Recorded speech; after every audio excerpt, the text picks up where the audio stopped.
Mike, turn your games down.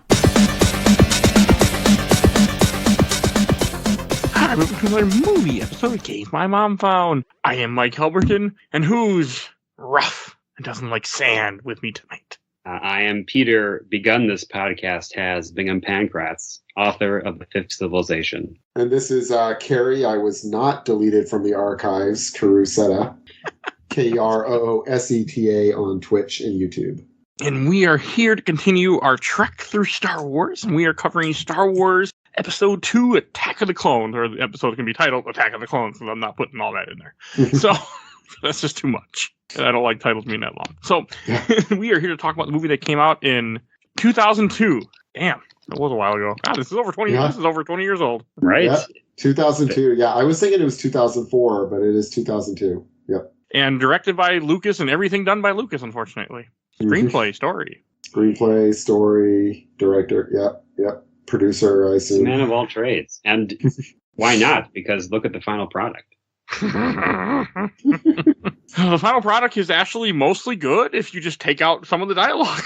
Right. Yeah. And this is generally regarded, I believe, as the worst Star Wars movie by many people. It kind of goes on there with the Phantom Menace. It's kind of a toss-up between the two, but generally I think this one, due to Anakin, is widely considered the worst one. So, of the, you mean before the Rise of Skywalker, right? Because... Well, yes, I guess... right? Yeah. In the time when there were 6 movies, the general consensus, I believe among fans, from what I got, was that this was the worst Star Wars movie that's ever been produced. Yeah. Oh, yeah, 100%. And I enjoyed it, and I still kind of think it's like the second worst Star Wars movie, or maybe the third worst. Not counting, silly stuff like the Christmas special and so on. Right. That holiday special is hot garbage. Yeah. I think Rise of Skywalker is definitely the worst for me, and I'm not a fan of The Last Jedi either, honestly. It's better than this, probably, but it just kind of depends on what you're judging it by, Yeah. And I think opinions can change, too, over time. Like, I feel Unfortunately. What we got before the show was a general consensus that, maybe this movie has more fun parts than we've been led to believe over the decades. And it has been decades at this point. Yeah, and it's been decades for me. Like, I definitely have not seen... I have not watched the prequels in at least 10 years. Right. At least 10. More than that. I'm sorry I'm making you do it all over again. I'm doing it now. Well, no, I'm glad because I enjoyed Phantom Menace, and I enjoyed this not as much as Phantom Menace, but I still enjoyed it. So maybe as I become an old man, I'm more forgiving of these prequels. We'll see about it. I didn't even like episode 3 when it came out, so we'll see what happens with that. I at least really liked episode 1 and 2 when they came out when I was 16 and 19. But I cannot remember my opinion of Tactical Clones when it came out. I also don't think I even saw it in theaters, but I don't remember it. Oh, I definitely did. I remember exactly where I saw it because I have like a very strong sense memory of the audience's reaction to a certain big scene that we'll get to. Like, it's the only time I've ever participated in an audience applause. And I'm ashamed of it, but I was 19, so you got to forgive me. I remember seeing it at the midnight show. It was the first ever midnight movie I went to. I was in high school. I might have been younger than... It's hard to remember. You're 1 year younger than 2002, because you graduated, 07 or 06? No, I was in high school. I guess it was in 8th grade. That would be... Yeah. Oh, wow. We both graduated in 06. Yeah, we were in the same year. What am I saying? Yeah, and I'm 5 years older, so I was in college, but I was like I feel like this came out in the summer, didn't it? Yeah, like May or I think we could look it up. I think it was May something. Yeah, I feel like I was home from college already because I saw it in my hometown theater, not in my college town theater. Yeah, Star Wars movies used to come out in the summer as opposed to the recent phenomenon of like Christmas. Yeah. And now no Star Wars movies come out anymore. So hey. Right, but you know what? That might be a good thing. They need a break. Right. I want more. I honestly, I feel like if they would let the people that make their TV make their movies, then people would fall in love with Star Wars again. It could very well. Like let the Bourne Identity guy make a Star Wars movie now. Right. I think it's people that it's closer to happening. But yeah. And don't do trilogies, just do standalone films. Like, trilogies are fine, but you have to plan out stuff. Like, you can't just be like, all right, this movie we're going to do one idea. The next movie we're going to get some other director to do his own idea. Then we're going to scrap everything in the third movie and start over. Yeah, that's the whole thing. Is I actually think The Last Jedi has a lot of cool ideas, and I think Rian Johnson is a really good director and a really good writer. And I think it's really well directed, and I think the acting in it's really good. And I like I like Rose a lot. I thought she was a really cool new character, but it was such a swerve from what they were trying to do. And then the next movie just feels like angry about it. Like J.J. Abrams was pissed off at Rian Johnson and went out of his way to throw everything in Last Jedi in the garbage. And I have I have a lot of issues with Last Jedi. I don't think it's the worst Star Wars movie, though. I think, the Rise of Skywalker is so much worse mostly because, I mean, for so many reasons. But anyway, as the prequels go, I do still think this is the worst of the prequels, but I enjoyed it a lot more than I thought I was going to. Same. That's fair. And go ahead. Yeah, go ahead. I was saying I don't think it's great, but I will defend it more than I will defend Phantom Menace. So, we'll get to it. But. Before we recorded this, before we watched it, like a couple weeks ago, I think, or at some point, maybe it was when we did Phantom Menace a month ago, Peter had said, well, he's like, I kind of like Attack of the Clones. I'm like, okay. And then, so I had that in the back of my head. I watched this movie twice before this recording, and I walked away enjoying it. And I did not, I remember I watched this movie before Rise of Skywalker came out. I went through and watched all the Star Wars films, but Return of the Jedi, because I just got burned out by that point. And this wasn't as bad as I remember. You just skip all of Anakin's dialogue, and the movie's great.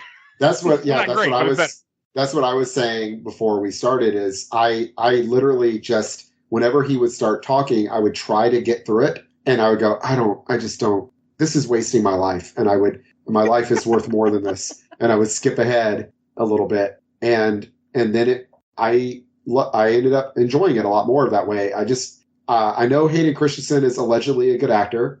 I've only seen him in one thing other than this, and I wasn't impressed. But he may be a really good actor, but he's not good in these movies. And people are like, well, it's just George Lucas's writing, and I'm like, I mean, is it? I mean, there's other actors in this that aren't as bad, and he was writing their lines too, right? I don't know. Right. It's a combination. I think it's just bad direction. I think he was a young actor, and he's young. That's true. And you're also playing such a big cinema character that I think almost anybody you got was going to do this wrong. Yeah, and somebody maybe in one of your followers or fans was saying, well, you got to take into account this and this and this, and Kendall. And my thought process was, well, yeah, that's true. I think it was Kendall. But even if I take into that stuff account, it's still not enjoyable to watch, Like, it may be well acted. It may be that he's actually doing a really good job of portraying an incredibly annoying person, but it doesn't make it less annoying to watch it, Oh, I know who that was. Okay, that wasn't Kendall. That was Isaiah. He's been on the show too, so.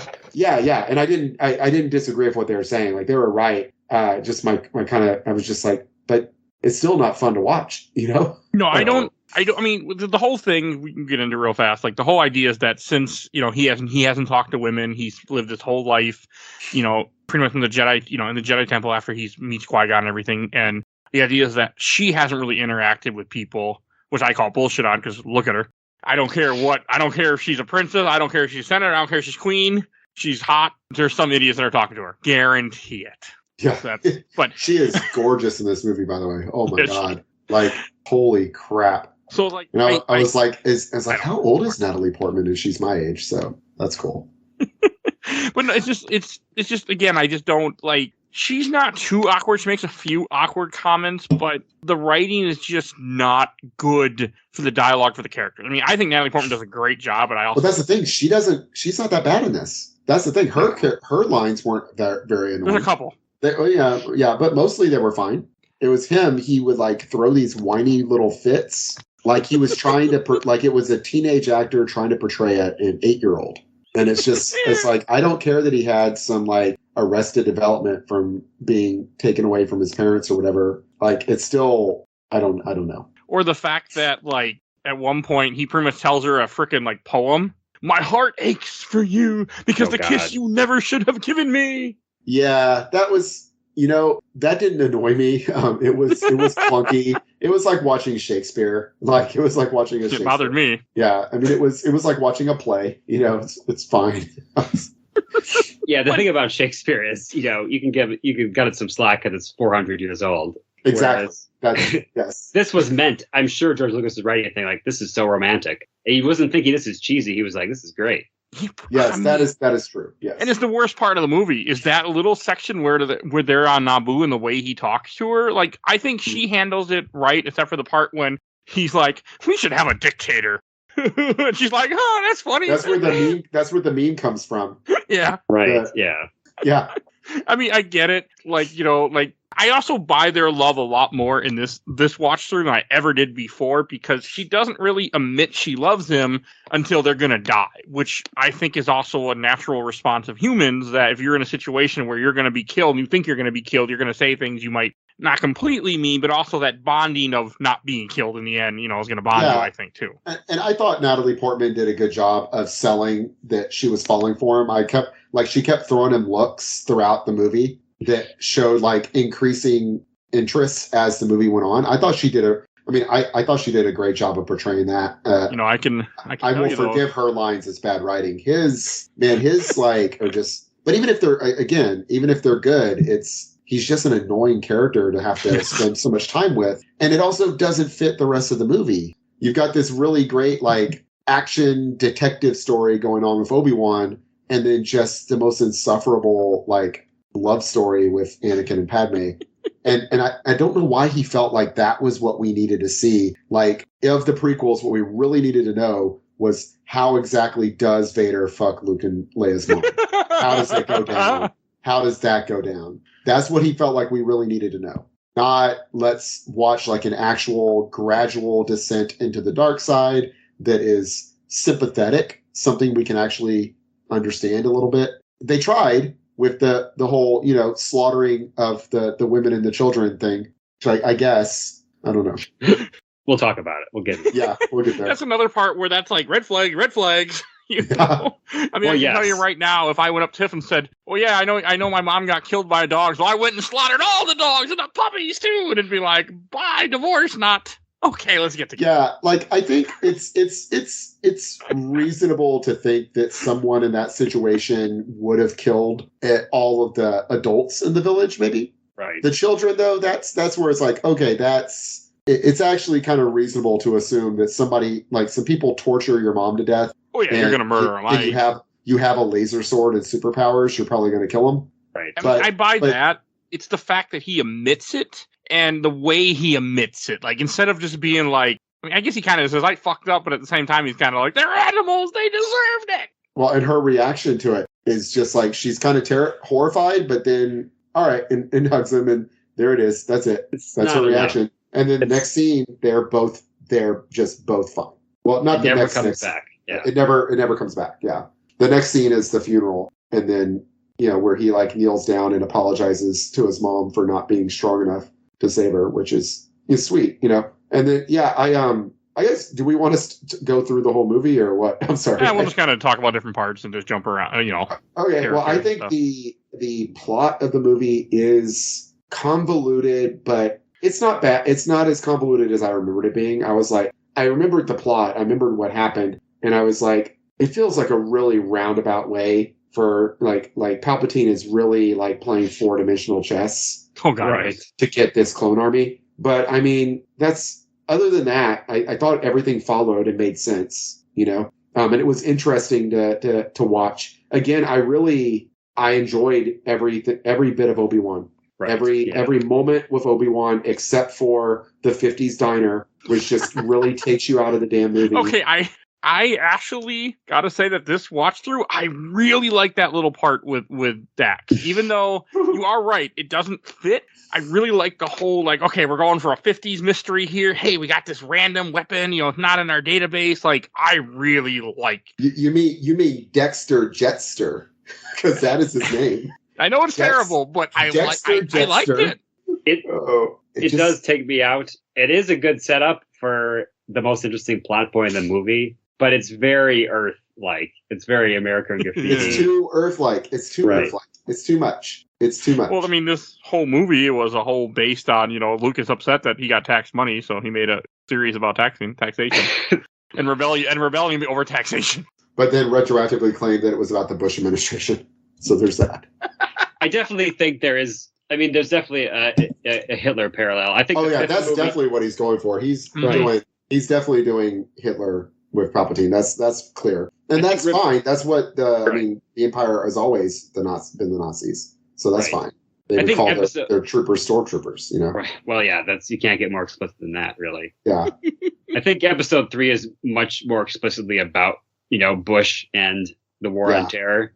This one not so much, because it was all kind of filmed before then. Yeah, exactly. But one thing I want to bring up about the diner also, like I like having things in this. Like this movie has a lot of parts that are just kind of off, like with Obi-Wan, but I like all the stuff with Obi-Wan. Like you were saying, I mean, I like the diner. I like the fact that the random droid's like, honey, your friend's here. And I'm just like, I was just laughing. I was like, this is, you know, and the part where they have a special weapon that he had, they got to, he knows this guy who can help him trace. Like, I don't know what it was. Like, also with the library part, like, is another part that's just the library part I liked a lot. Yeah, I do too. I also like the fact that character is in current canon, continues later on, then gets murdered in the comics by Vader or Vader's people. The librarian. Yeah. She's in the comics. I liked the whole thing because there was a scene earlier where Yoda was telling Mace Windu and Obi-Wan that too many Jedi have become arrogant and too sure of themselves. And then we get the scene later with the librarian where she's just like very much like, if it's not here, it doesn't exist. Very snippy and full of herself that, well, obviously, if it's not in my library, then it doesn't exist. And I was like, oh, that's the Jedi right there. Right, yeah. So, yeah, I like that. I like the scene with Yoda training the younglings. Because it's like Yoda's so like young at heart and everything, like he plays this little trick on Luke and R2 and all that, and is always laughing and giggling to himself about stuff. And so I'm like, oh yeah, of course he would train the younglings. That would be great. And that kind of wraps up a minor plot hole set up by Episode 1, that in Empire, Obi-Wan says that Yoda trained him, but then in Phantom Menace, Qui-Gon Jinn is his master. But now we see in Episode 2 that Yoda trains younglings. So it makes sense. Okay, I see how they fixed it. See? I don't know if that was on purpose or not, but that does help. Sure that is like a neat little bow. Then you're like, no, see, he trained him when he was a youngling. He trains all of them. And I still laugh when Yoda's like, lost a planet Obi-Wan has. I still laugh. That's a fun line. How embarrassing. Yeah. How embarrassing for him. Yeah. And the little kid and the, wondrous the mind of a child is, I liked it. And I liked all that stuff a lot. I liked the kind of backing up the opening scene with Padme and them landing. Yeah. What's her name? One of her doubles gets killed. Keira Knightley. Oh, was it Keira Knightley? Yeah, I'm pretty sure it's Keira Knightley. Okay. I was wondering if it was or not. I didn't look it up, so I could be wrong, but I know Keira Knightley's in the first one, so I'm assuming it's Keira Knightley. Yeah, I know that it's not Dorme, right? Because Dorme is played by Rose Byrne. But I think Dorme is the one that's still alive that's hanging out with her in the apartment later. I don't think it's Keira Knightley. I don't think they got her back for the... Yeah, it didn't What's she doing at this It didn't look like her to me, but... I think it's like... It's one of the other Mays, but it's good. Too much to look into. I'm sure the real Star Wars fans will screaming the name of the Handmaiden or the double. Yeah, that's a surprising opening. I remember seeing the theater. And I was like, it's Corday. Corday. Corday. Veronica Segura. There we go. Oh, yes. Okay. I'm sad. Yeah. I see it now. Yeah. I wonder why they didn't get her back. I mean, she's got a bunch of doubles. I assume, so. Yeah. And she was doing actual movies at this point, so she was already getting famous. But yeah, I like that scene and where she's like, I failed you, Senator. And she's like, no, you didn't. It's like did she think, I'm like, why do you think you failed her? You did actually exactly what you're supposed to do. Right, you died for me. That's like you did your job. Yeah, it's a good way of opening it. It's surprising, it's sudden, and it kind of sets up the mystery right away. It's like the first plot point in the movie is who's trying to kill the queen, and it kind of leads into the second plot point was who ordered the hit on the queen, and then what's the army? Like a film noir kind of. It is. You kind of know those very much. Like there's one initial crime that happens that usually leads to like a bigger crime or some sort of big conspiracy, and things like the Big Sleep or Chinatown, which I don't know if it was quite going for it, but the Obi-Wan story has a very film noir vibe. I mean, he's a detective. It does. It really does. And that's like one of the things a lot of people have like been wanting is like a noir Star Wars. Yeah. Like there's a series of noir Star Wars novels, the Coruscant City, I think it's like Coruscant Nights, I think is what it's called. I've seen it. That sounds right. I haven't read them, but I've read about them on Wikipedia a bunch because one of the some of the stuff that goes on in them is like important in some of the other books that I've read. So, and also this was the first time that we've ever seen Coruscant really in the movie. Well, it was in the episode. This is episode 1.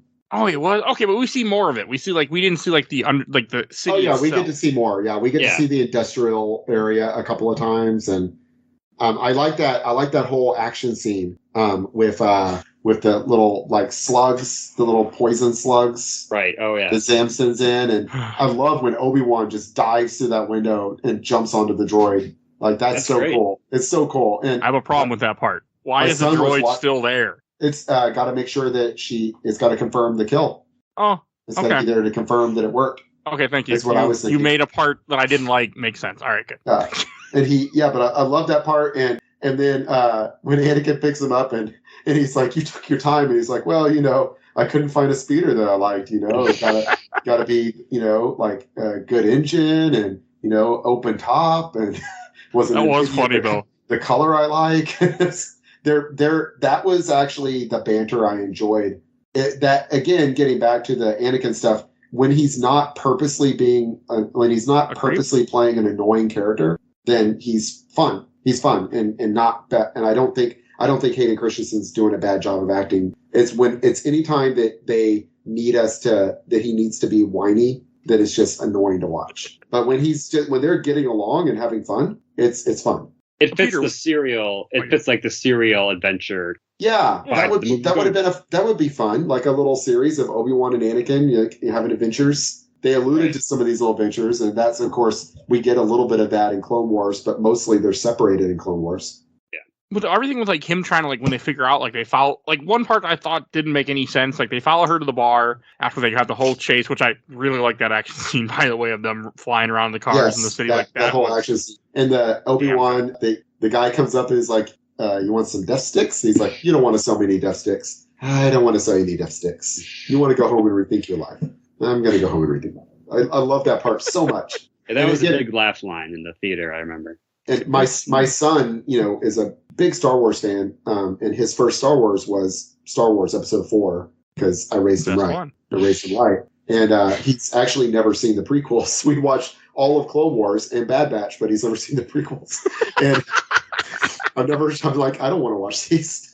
So, you're like, some guy's making me watch them on a podcast, so I guess I gotta watch them. Exactly. I told him I have to watch it for the podcast. And so he watched most of episode 1 with me, and he watched most of episode 2 with me.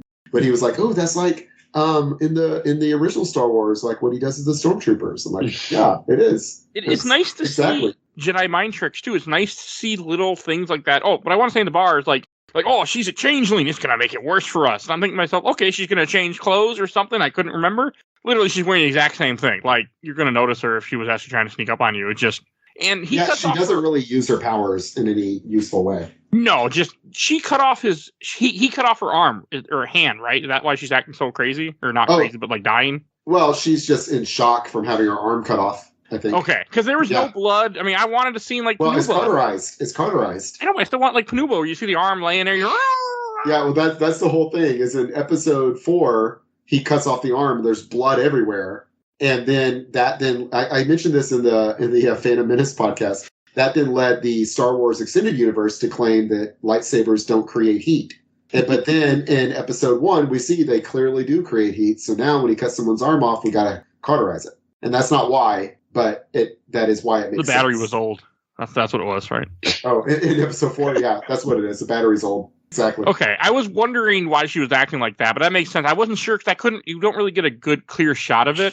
I mean, it could have been I was watching this on a cell phone at one point too. So yeah, no, there's no blood, but I love he cuts off her arm and then they take her outside and Anakin turns to everyone and goes, back to your business, or he goes, Jedi business, back to your drinks or whatever. And everyone's just like, all right. And they turn around. I don't give a shit. They're good, but it doesn't seem like that kind of bar. It seems like a Dave and Buster's or like a Buffalo Wild Wings. Yeah, it seems like a gentrified area. Yeah, it doesn't seem like a seedy place. I mean, you got a guy selling you death sticks, but other than that. It's maybe the neighborhood's getting worse, Yeah. The death stick dealers are moving in. Right, yeah. But also, who the hell would name their drug death sticks? Because the idea is that you want your junkie to stay alive, so you keep selling them the drug, not kill them. Yeah, it's a cool name. It is very much what like a 14-year-old writing their first sci-fi novel would call the illegal drug in their book. Right. Death sticks. Maybe he watched too much Reagan. Or no, Reagan would have been president at the time of the first movie. Okay. This is just another example of what we talked about in the last podcast, is just someone with no editor.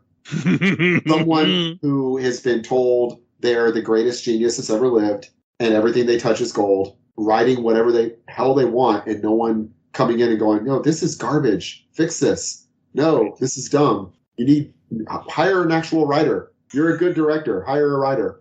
But anyway. It would have been so much better, I really think, if he would have hired a writer. I think it would have. I mean, look at Empire. Yeah. Right. Look at Empire with a different writer and director, and how it's like, how good it is. I don't know. But anyway. I believe as a writer, I think Empire had 3 writers to do it. And who were, one of them was a sci-fi writer and one that was not a sci-fi writer. So you had a little bit of that going on. Yeah. That would have been nice in this. I mean, we talked about this, but like Andor is directed by a guy that did the Bourne trilogy, right? That's like, that's what you need. Yeah, he wrote and produced that, but yeah. Yeah, that's what I mean. I'm sorry. He wrote and produced Andor. But that's what you need, is you need someone that's not a Star Wars nerd to make Star Wars stuff. At this point, you do that, you get really good stuff. That's what we're begging Disney to do that these days. But not Rian Johnson, please. Please no. Okay, I'm sorry. He'll never work for Star Wars ever again after Last Jedi. He doesn't need to. He's doing so well with his own stuff. And good for him. Yeah. He's got something else coming out too. Or that Poker Face is supposed to be real good with Natasha Lyonne. No. Yeah, good for Rian Johnson. Stay out of Star Wars, please. We'll get to that when we talk about. Yeah, we will. Yeah, I'm sorry. So so I like the Jango Fett. I liked. So I have a question for both of you. Yeah. I don't know if this would have been like in Legends or canon or either, or if you know, he wasn't a Mandalorian, correct? Or he isn't a Mandalorian? No, Jango Fett. So. No, he's not. He stole didn't he steal the armor? I mean, per the game, he stole the jetpack on the street when he was running away. But that right. I don't know exactly the lore anymore, but I know that Jango Fett was not. I think he stole the armor or something. And again, I'm not a good authority on this, but he wasn't a Mandalorian. No. Okay, because that would make sense. Because when he fights Obi-Wan, like, enough is, I mean, I wouldn't know this back then, or this might not exist back then, but the amount of stuff I know about Star Wars, Mandalorian armor is designed to take out to fight the Jedi. Like, that's the whole point of a lot of their weapons, are to beat Jedi, and he fucking sucks. I mean, he does not do a great job fighting Obi-Wan when he has all the advantages. Yeah, it is Mandalorian armor. Like, yes. So in the current canon, he is a foundling of the Mandalorians. Oh, okay. And was raised as a Mandalorian, fought in the Mandalorian Civil War, all that stuff, and then became a bounty hunter. That's in the current canon. Now, in the Legends, as I recall, in the comic, remember that we had that tie-in comic that came with the video game that we read? Yeah. He was from Concord Dawn. But in that, he was adopted by Mandalorians also. Well, he sucks. He's also not a very good fighter because he gets his ass beat. I mean, he gets his ass beat by Obi-Wan Kenobi. Yeah, but there was a part that I laughed. He doesn't. I don't know. He gets his ass beat. I mean, because in both movies, pretty good. In Phantom Menace and this one, there's a scene where Obi-Wan has a low ground and still beats an enemy. There's a part where Jango Fett's above him, coming down at him, and he jump kicks him and knocks him down. And in Phantom Menace, he jumps over Darth Maul. So apparently, Obi-Wan can have the low ground. It's okay. Just nobody else can. Or Anakin can't. Yeah, yes. First, you have to know you have the low ground. You have to acknowledge it. Only when you acknowledge it can you defeat somebody. Yeah. I was going to say, I like Jango Fett, and I thought he accorded himself pretty well in this. He Like he fights Obi-Wan and he hangs in a pretty much like hand-to-hand fight with a Jedi that's apparently really good, right? And then later he kills a Jedi, and then he gets taken down, but he gets taken down by, Oh, he kills a Jedi? Mace motherfucking Windu. Yeah, he kills one of the Jedi. Yeah. Oh, I guess I didn't catch. I watched that part twice, but I didn't catch it, I guess. At the Battle of Juno. Yeah, there's a Jedi lands on the balcony, and he just like starts shooting at him, and they back up and then fall, and then they back up, and then he shoots him in the chest, and they fall over the balcony. Oh, okay. Maybe I'm giving him less credit than I should be. And then he comes down, and he gets hit by that like rhinoceros thing, and is hurt, and then he stands back up and runs to attack Mace Windu, or he stands back up, kills the rhinoceros thing, and then runs at Mace Windu, who just like casually lops off his head. Isn't Mace Windu supposed to be like one of the most powerful Jedi also? At least in the Legends, he was the best lightsaber fighter there was alive at the time. Okay. He created these like 8 different fighting. There was like some like different fightings. It was stuff from the video games, and I really hate that the video games are canon, because that means, or they were. Not anymore. Good, because like having it be like, well, this kind of kyber crystal actually makes your lightsaber do this and that, and it's like, no, that made sense in KOTOR. It doesn't need to be canon. But they had their fighting styles, and there was a whole thing with Mace Windu of that. But I mean, there's a reason he has a purple lightsaber. I mean, you only get that if you are at the best. It's true.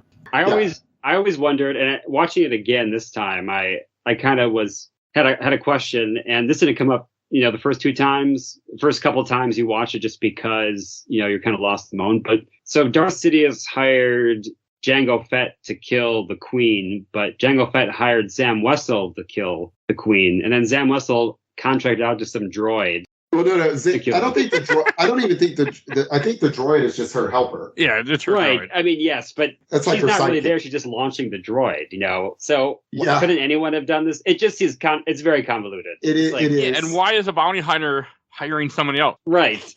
He's busy. Another bounty hunter. Yeah, why not just? Jango Fett doesn't get out of bed for less than 50,000 credits. All right. Okay.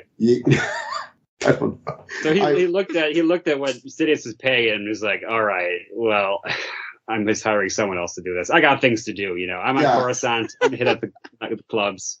But also, why was Sidious trying to kill, so that she would not be there to stop the vote for him to get emergency powers? Okay, so you don't. That's she why wouldn't have been for it.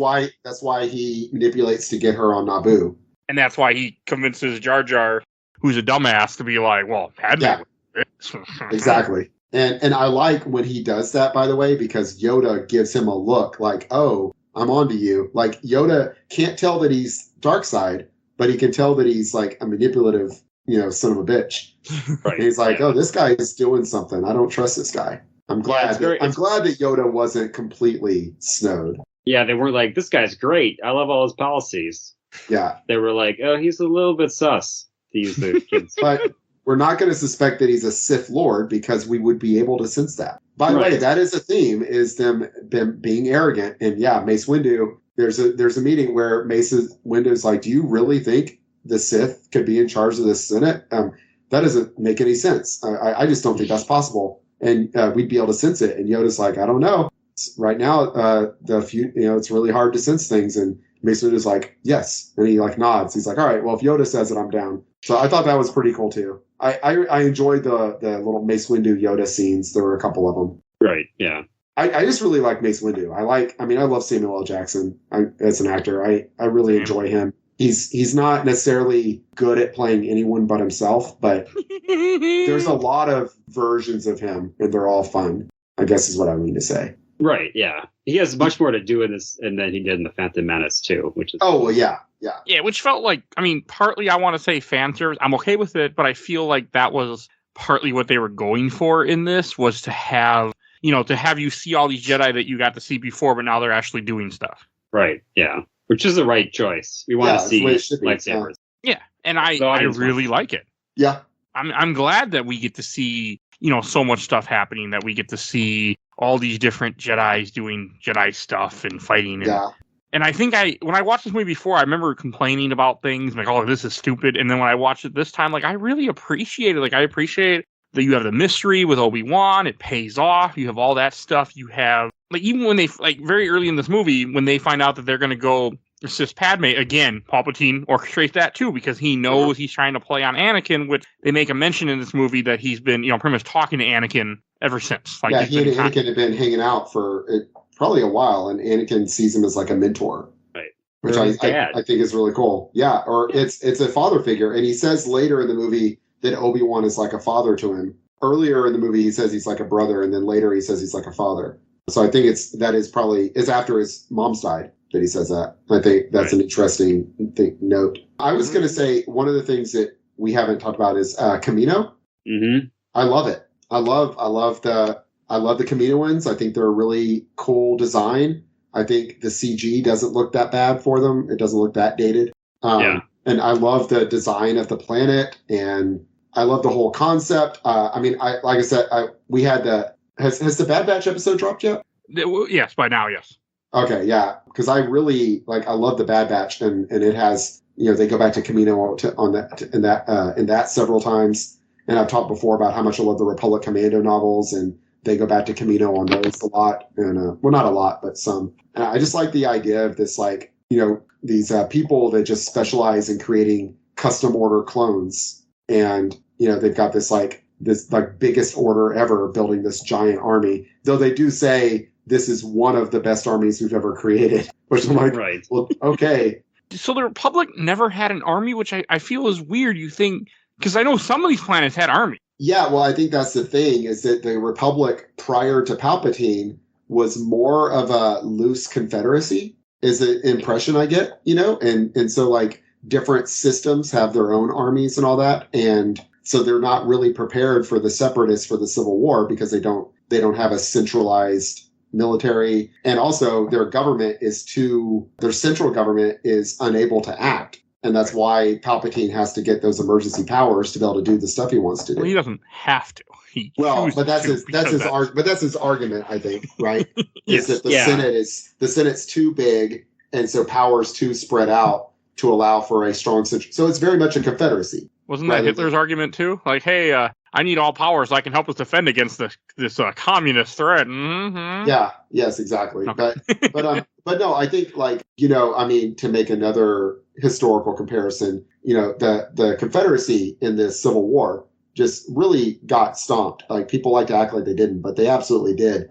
There's not 100%, but they did a bunch. And a big thing is the Union just had so many more troops, and that's partly because the Union is more centralized and able to raise an army much more easily than the Confederacy is. That's part of industrial base.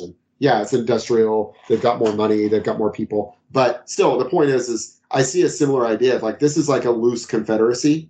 Yeah. Until Palpatine tightens it up into an empire. And so no army, which is interesting. But it makes sense because... Oh, go ahead. Well, I think C.O. Bibble says at one point, there's been a full-scale war since the formation of the Republic.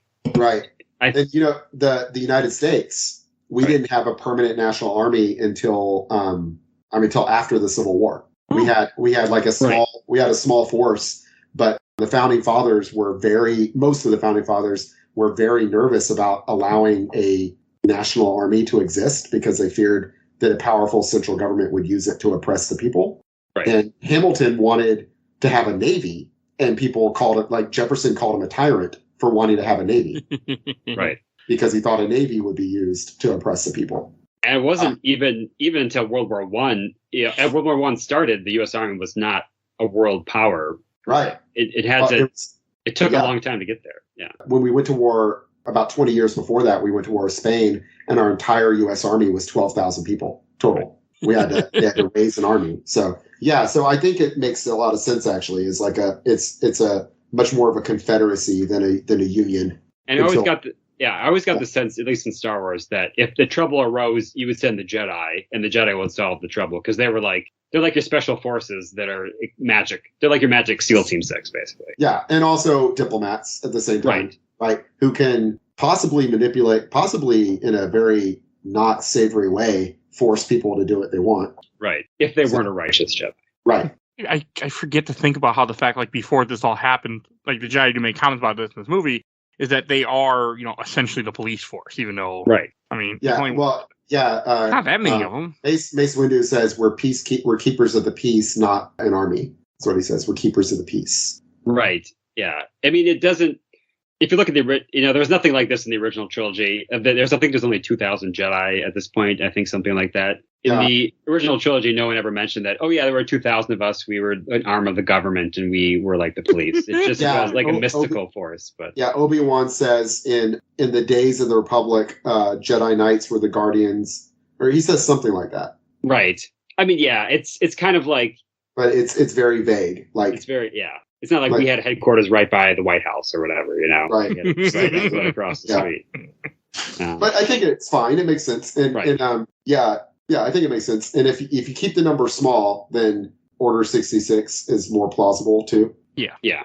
I completely believe in Order 66 would happen the way it goes and everything like that. But we'll get there in another movie. But yeah, Camino, getting back to Camino, I really like it. I was going to say, I like that it's raining all the time, because that's something we haven't seen in Star Wars. And I don't think we've seen again in Star Wars, as far as I know. I think maybe in Rise of Skywalker, when they go to the planet with Babu Frick and all that, it's raining a lot. But other than that, I don't think so. Oh, and it rains on Jane Erso's, where her dad's a farmer. It's kind of drizzling. But I mean, I agree. We haven't had torrential rain. Yeah. Sorry, I didn't mean to. It's not like a drizzle. Sorry. I mean, and the whole planet. Like it too. It's just a storm, it looks like. And I think every time you see Camino, it's always raining, right? Yeah, it is. And it's just like a storming planet, which is completely plausible. We have, planets in our solar system that have nonstop rain. So, methane rain, but still. Well, yeah, exactly. It's very atmospheric. And like you said, just to reiterate, you said the Caminoans are very intricately designed. I mean, they're very elegantly designed, and they're very alien-like, which is really good. They look like their heads are like a much more narrow version of like the Greys, the Greys like in popular culture, like that. Like it's like a very narrowed down version of that with the big black eyes, like big glossy black eyes. And I think they're very cool. And I also just watching this, and they were the two characters that the two Kaminoans that he meets, those are the two Kaminoans that we follow in Bad Batch also. Yes. Which I didn't realize. And I was like, oh, no, of course it is. That and we know how one of their stories ends. Yeah. I have no need for a politician door closes. Yeah, I thought it was cool. And then I really liked, Obi-Wan meets Jango Fett, and their conversation is like, it's clear that Jango Fett is just like, I'm not talking to you, cop. It's very much like the way he's acting. He's just like, he tells Boba Fett something in their language or whatever. And then whenever they leave, he's like, what's wrong? It's like, we're leaving, pack your bags. And that fight, I thought that fight scene was really well choreographed. Like they actually have hand-to-hand combat. They're punching and blocking and kicking, and freaking Jango Fett like headbutts Obi-Wan in the face of his metal helmet. Just bam.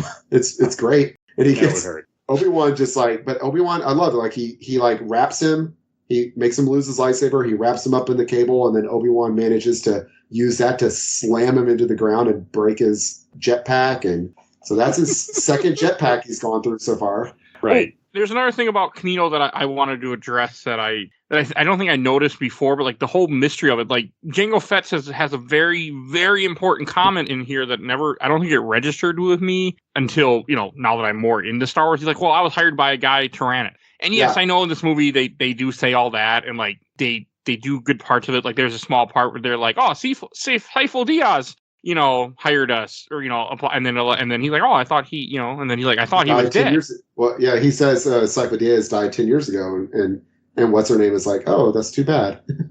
But anyway. But then my question is so did Sifo Diaz hire them? From what I looked up Dooku? Before this recording, it was Sifo Diaz that did it, but he was encouraged by Dooku, I think. But Dooku was the guy that hired Jango Fett, so I don't know. Dooku's definitely the one who hired Jango Fett, because what were you going to say, Peter? That's Tyrannus. I know there's probably a backstory that I don't remember, but I know in the first draft it was supposed to be Sidious, and they were like mispronouncing it. So they were like, some guy named Sidious, Sifo Diaz, did it. Oh.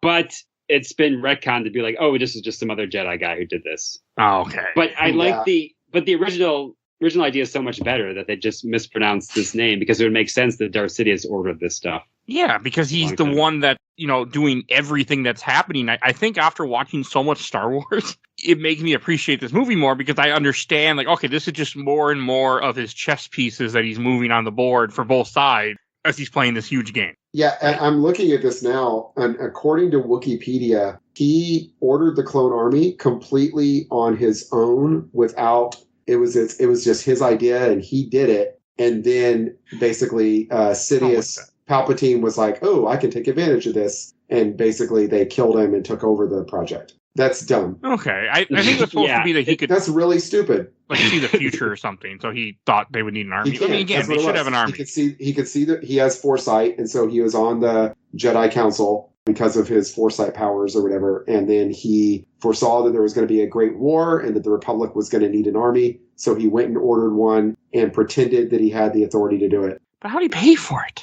I think they weren't paid, probably, right? Like, I think they were getting his pay on delivery. Huh. That's why it's dumb, because it never comes up again. They never go back to Sifo Dyas. Nobody ever mentions him again. Not in these movies, no. Not in this movie. It's just like an offhand comment. You're like, oh, well, some Jedi ordered it. Anyway, moving on to the next thing. It would make so much more... I honestly... It's dumb as the Sifo Dyas Sidious is. Yeah, that makes more sense. It's better than this, yeah. Right. Because it should have been Palpatine's plan. Yeah, plus it would all link in the movie that here's a character you already know about from the previous movie that's also in this movie, so then it makes sense too. It all goes together as a movie. Right.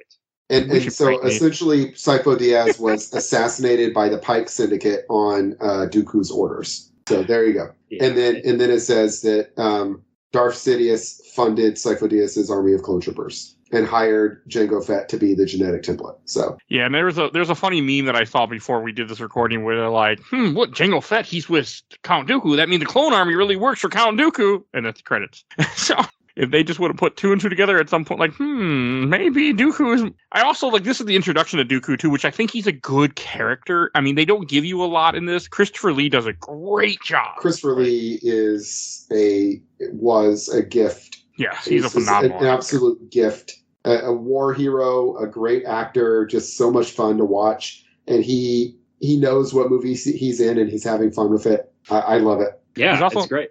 He's Man with the Golden Gun. A much younger version. Or if you know... It's Saruman. Yeah, Saruman. At the same time, like, this movie came Dracula. out. Yeah, if you were in 2002, you were like, this guy's Saruman. He's in Lord of the Rings. And now he's in this. He's just a villain in everything. At the same time, yeah. If you ever... He's he's Lord Summerisle. Right. Summerisle. He was in a lot of movies with Peter Cushing, who played Governor Tarkin. Oh, that's true. Star Yes. Wars. Yeah. In like the 50s, he was in a lot of horror movies. Cool. They were in Sherlock Holmes. Christopher Lee played Dracula. Other things, a lot of things with Peter Cushing. So I believe that George Lucas hired him because he's like, I worked with Peter Cushing, so I want to get back to that kind of horror movie star vibe. Okay, I mean, he does play the character very well for what you have, and I really like what he brings to it. Yeah, I love that he has a couple of lines where you're like, oh, what are you doing to Christopher Lee? Why'd you make him say that, George? But still, mostly very, very good. I love that he's a count, and they never explain. Like, that's like a royal title in the real world. I feel like that has to be a reference to him being Dracula, right? Right. It is. That's definitely what it is. But they never explain it. Like, how would a Jedi be a royalty? Well, I kind of figure, like, my headcanon, which I'm sure there is, I don't know what I'm saying. Tales of Jedi, which I haven't seen yet, I think tells more of a story. I'm sure. I figure that he is, like, from a royal family, taken from his family at a young age to be a Jedi, and then he left the Jedi to return to being part of the, like, royal family. That's what I kind of figured. Yeah, I could see that. Like, because the whole idea, is that he is, like, he's the one kind of in charge of the Separatists because he leads something, and he's the one that, he's convincing these people to follow him and go against the Republic. Except there were always people against the Republic because you look at the Hutts and everything. Like, I guess those weren't planets. So, yeah. Yeah, and I just read, and that's exactly what it was. He was abandoned by his family as a child and raised by the Jedi, but then returned to his home planet and reclaimed his title of Count and left the Order. Yeah. I do love there's one line from Mace Windu. He's like, he couldn't have done that. He was a Jedi. He's a better person. Like, no, he's trying to kill people. Mace Windu says it's not in his nature. He's like, it's not in his nature.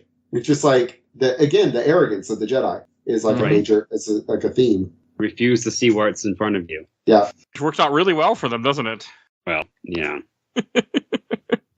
And yeah, according to the Wikipedia, again, he turned to the dark side because of Qui-Gon Jinn dying. That was like the final straw, anyway. Yeah, because there's a good line where he's like, "I wish Qui-Gon was still here," and yeah, I think he genuinely thinks that he could have convinced Qui-Gon to be on his side on this too. Oh, that brings up a very good point that I have never caught until these two watch throughs. Qui-Gon has a small voice in this for one part. When Anakin kills all the sand people, which really is the beginning of him changing, you have Qui-Gon's voice going, "No, Anakin!" And you wouldn't know except the fact the subtitles came up and say, Qui-Gon Jinn says. I'm like, oh! I didn't have the subtitles on, but I heard it, and I was like, oh, that's Qui-Gon. Oh, that's cool. Yeah, it's subtle. Never caught that. It makes sense because he is a Force Ghost. I mean, we don't know that, and this wasn't, the idea was already there, but, Qui-Gon is the first Force Ghost. And he might not be able to manifest it quite yet. He might be still figuring out how to get his body. Yeah, and it's like, here he is, yelling because he's watching Anakin, and he knows this is the beginning,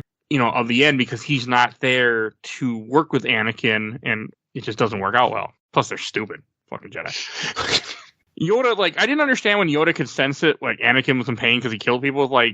To me, that felt like you shouldn't know that because, I understand when Alderaan, millions upon millions of people just voiced out because they all went, boom, but he killed 10 people. Well, or 20 people. What I would say is, I know in our last episode, I said that I wish that they didn't say that some Jedi are more powerful than others, that it was just about your abilities and all that. But since that's not what they did, they have said that the most powerful Jedi alive is Anakin, and that the only one he's more powerful that's close to him is Yoda.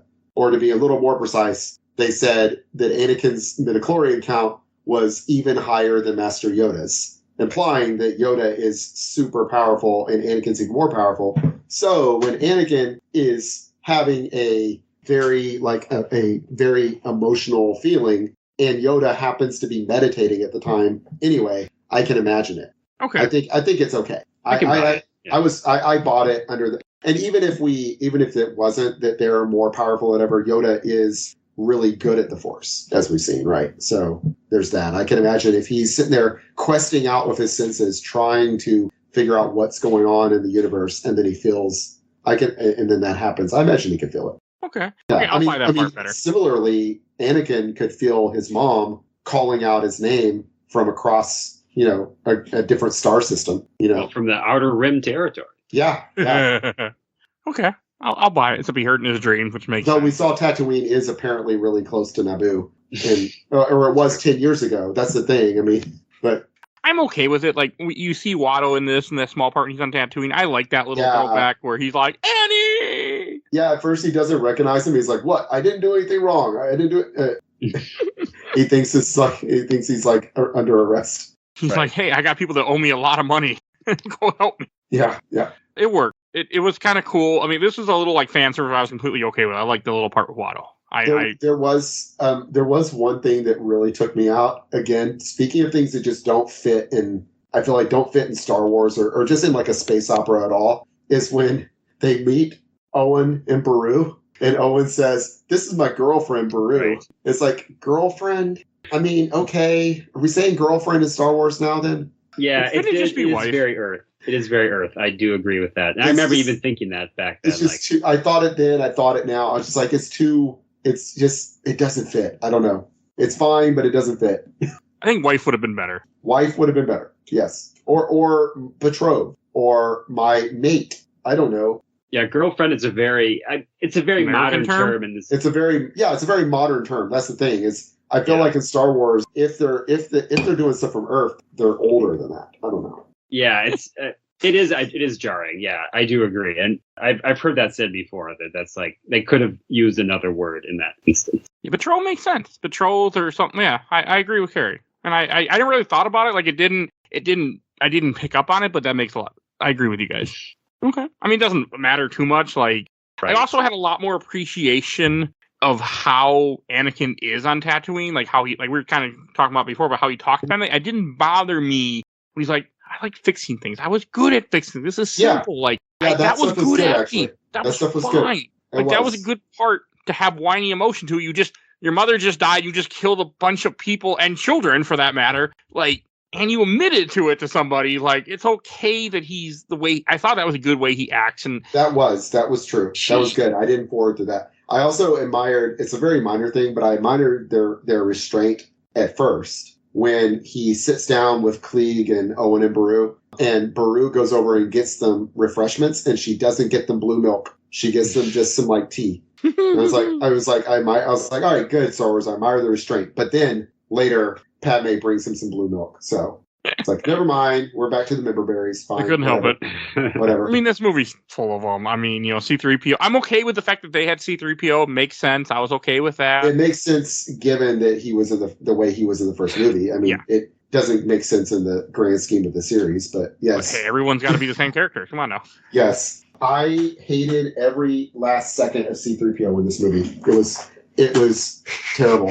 I guess it was for the little kids, but it was god awful. You would say it was such a drag? Is that what you? It was. Yes, it was such a drag. I was beside myself. Okay, I laughed at both of those puns. Oh God! I thought those were hilarious because they were groan-inducing. They were great.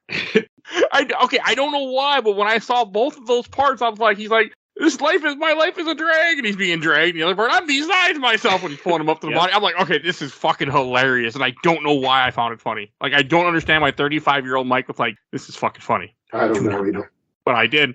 I laughed both times. Both times I watched this movie and got to that part, I laughed both times.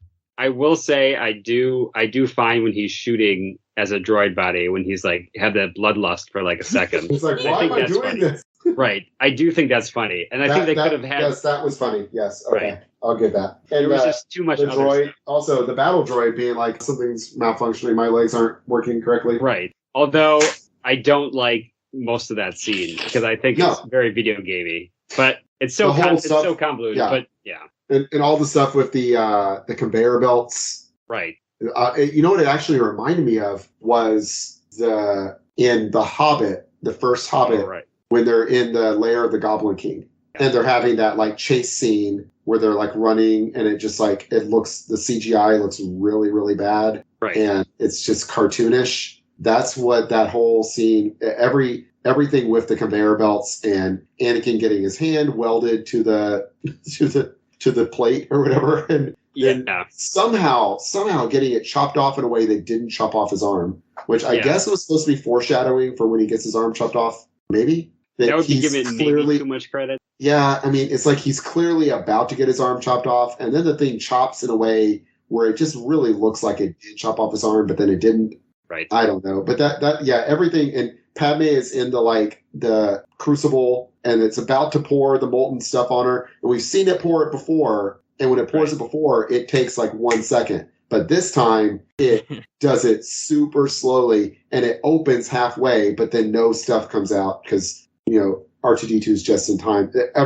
R2-D2 has rocket thrusters. Yes, this is the first time we see that, right? Ever? Yes. I like it. I hate it. I hate it so much. Why do we need? Did he have to be a super droid? Did he lose and did he lose them by the original trilogy? Because there's definitely some times they would have come in handy for him. I like it because in Lego Star Wars, you have it. It's useful in this level. I remember that. Yes. That is true. That's where I first remember it. Like, I know I saw the movie, but by the time I played Lego Star Wars, I had no real remembrance of the movie. So, that is true. He does have them in Lego Star Wars. I do like the whole part where I was surprised that I actually enjoyed the part when they're fighting on the conveyor belt. I thought that was actually entertaining. The only part of this movie I don't like is Naboo. I didn't like it, and also Anakin kills like 50 people. And they're fighting. I mean, they're fighting him and stuff. So cool. Right. But he's like killing them in like a way that if these were humans, this would get you an R rating. Right. The amount of death in this scene, and it's fine, but it's also I was thinking it's like those are like people, right? Like the Geonosians are sentient. They're not right. They're not like they have a civilization. They built these stadiums. Yeah. Yeah, exactly. It's like he's killing a lot of them, and it's fine because they're attacking him. So It's self-defense, right? But I mean, you did infiltrate their planet. He like did straight infiltrate their factory. He chops one of them in half from head to groin, and it's like a cartoon. And it's like that's a person. Like not anymore. Well, I mean, this would be a rated R movie if he was fighting humans, and it was droids in the first movie. And so it's like, well, it's fine. Other than droids are mostly sentient also, but not the battle droids. They don't seem to be. And I'm sure that was a decision. That's why none of these villains are humans, because that's crossing the line. I figure George Lucas thought that was crossing the line for the audience. If you kill humans, that's bad. It would have been. But if you kill sentient aliens, that's fine. Like, he murders an entire family of native people. He does. We're like, a village. We're the audience are supposed to be village. Like, okay. Yeah, and we're supposed to be like, also, they did torture his mom. It's also why we have clones, because the idea that clones aren't going to be matter as much as regular soldiers. Mm-hmm. Clones and robot. Clones and robot. That's the whole point. Yeah. Right. Yep. Whereas if we go back to child slave soldiers. Yeah. Yeah. If we go back to A New Hope, I think they're just shooting humans. Like, the Imperial officers get shot all the time, and they like fall. That's true. They do. Yeah. But I think it's definitely become more sanitized, I think. Yes, definitely more sanitized now. Well, I think he was going for more of an audience too. Right. Mm. I know. He meant this to be a fun family film. He wasn't meant to be hacking off limbs of humans. A fun family film. I killed the women and the children too. Which is, by the way, that's if you've ever seen the movie The Searchers, that's an allusion to The Searchers. Oh, yeah, that's true. Oh, that's a good movie too. Because that happens, somebody's kidnapped by Comanche Indians, and then a woman is kidnapped and raped, and then the Comanche Indians are slaughtered by the white people. Yeah, The Searchers is a good. I say it's a good. I haven't seen it since I was like, oh my god, I was probably like 10 when I saı that. I mean, it's considered a cinema classic, but George Lucas definitely had it in mind when doing this movie. Yeah, that makes a lot of sense. Yeah. Okay, you guys bring up a really good point. All right. I never even thought about that. So. No, I like it. I really do. Before we get to Geonosis, I want to go quickly on. I don't think we really talked about Naboo yet. I want to get out my rant. So go ahead. Yeah. Tell us. Yeah, let's talk about it. Naboo is the worst part of this movie because it just feels it feels unnecessary. Like, the whole idea they go to Naboo because they have to get away so she can't be found, and like you have a small part where she's like, oh, they're like, oh, what do you think, Master Jedi? And she's like, oh, he's just a Padawan learner. Like, he don't know nothing, and he gets all mad at her. He's not a master. She's very emasculating, and he's very, very not okay with it. He's very teenage about it. Yeah, I liked it when he got me. I thought that was hilarious, but just the whole, I still don't So I watched this scene twice. I watched it once the regular way with subtitles and audio, and then I did what I joked about I was going to do a month ago, where I played the same scene, but I played range, keep falling, and it was so much better. When I couldn't hear what he's saying, I couldn't understand the weirdness, creepy stuff he's saying. It was great. I'm like, okay, this is fine. You see two people talking, they're spending some time in the woods. You don't realize that he told her that her whole style of life and being a republic is bullshit, and that they should just let one guy rule the world. Natalie Portman's got that backless dress. Yes, the black dress. Yeah. That's man.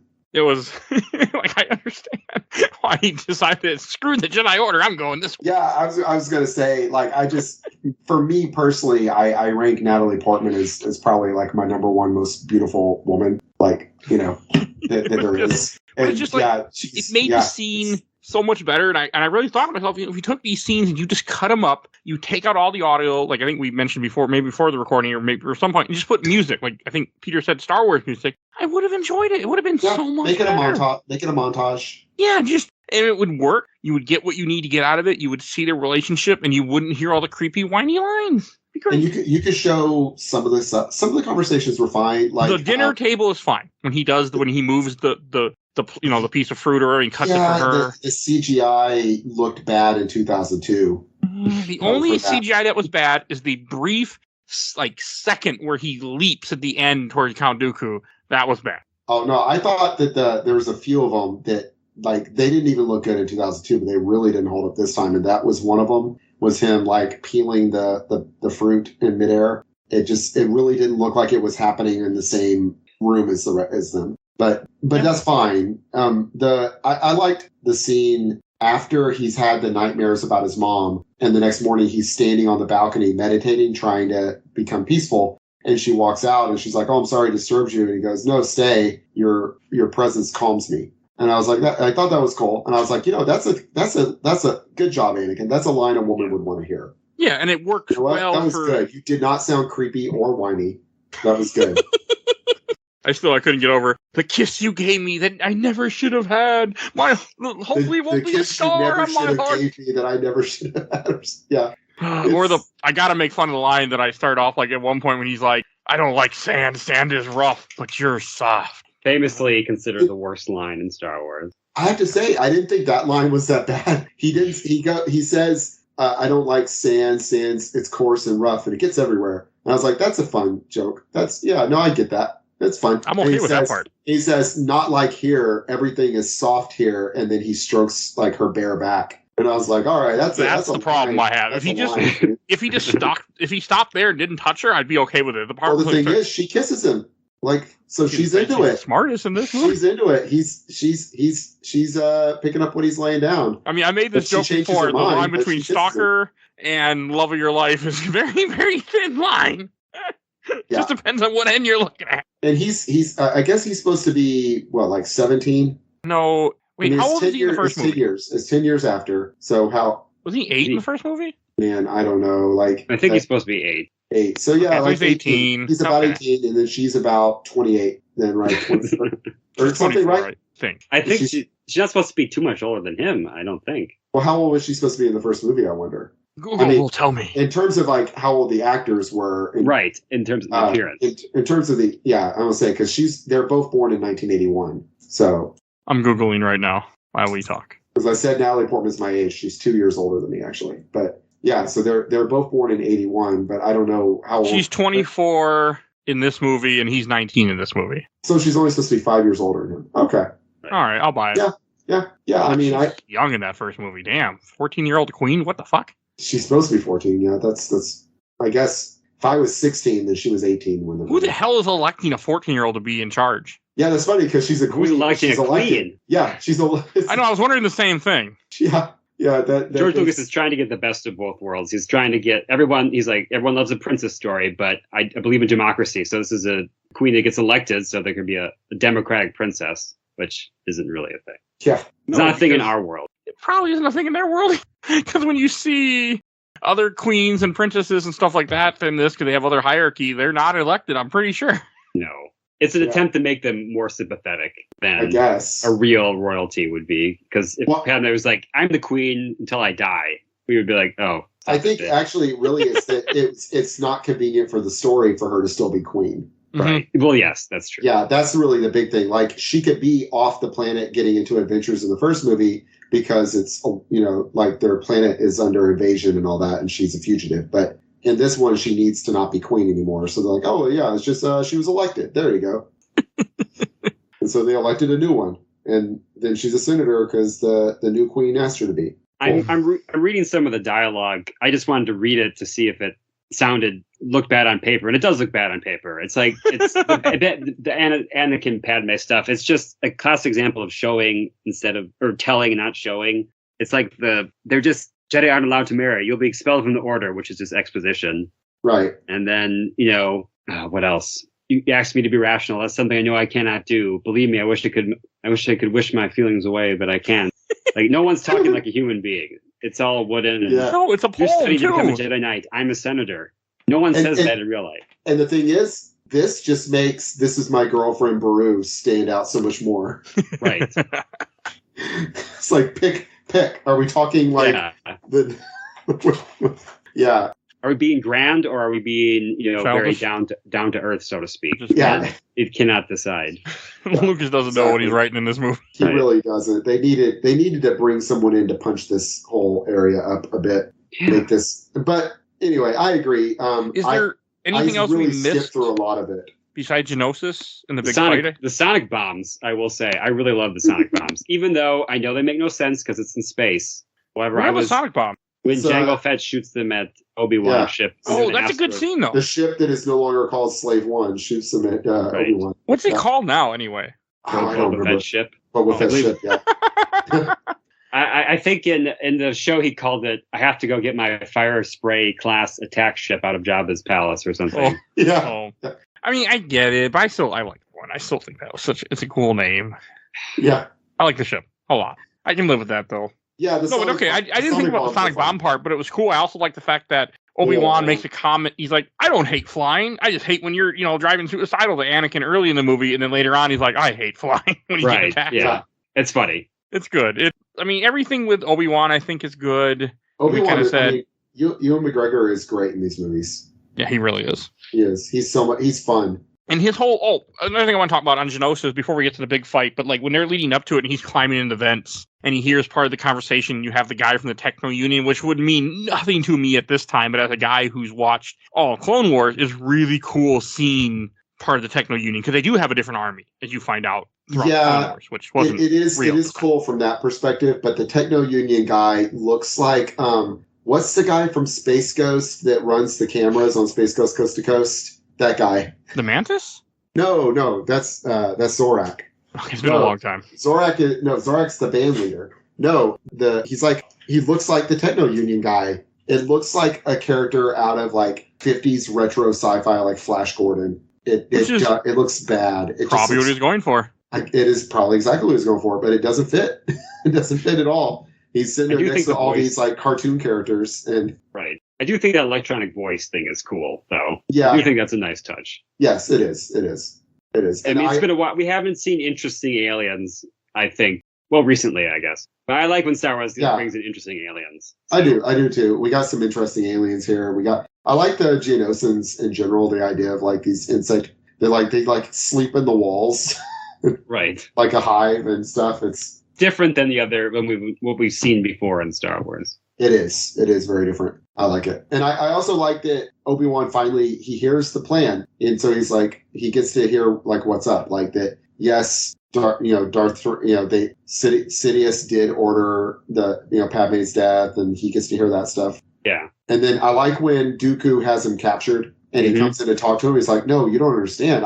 This is a big mistake. I'm going to have them let you go. Like, I'm so sorry about this. And Obi-Wan's just not fooled. Yeah. But Dooku goes in there. I think he really is hoping, hey, this guy is Qui-Gon Jinn's, apprentice. So maybe I can convince him. Maybe I can get him on my side here. Not get him into the Sith, but get him on the side of the Separatists. Yeah, just have him. Because I think also like what Dooku is up to, I'm assuming like every Sith is up to, is he's trying to turn against Sidious and he's trying to like find, or maybe he thinks he's trying to use Sidious and he doesn't realize, he's being used. I don't know. Yeah, Dooku's being played. So.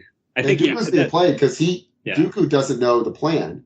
Is the thing. Like, I think no one does. The Separatists are supposed to win. Right. I don't think he realizes that the Separatists are just a convenient boogeyman for taking over the Republic. Maybe he does. I don't know. I don't think so. At least I don't think so at this point. I think it's like in Clone Wars, which again didn't exist at this time. It shows that he knows. Like he has an apprentice he's not supposed to have, and Sidious doesn't know about until later on when he does, and he tells him to kill Asajj Ventress. Right. So you have stuff like that. I forgot that he was Asajj Ventress's master. Yeah, I really like Asajj Ventress. That's a cool character. As someone who is very slowly working through the Clone Wars, does he know that Palpatine is Sidious, or is that still unclear?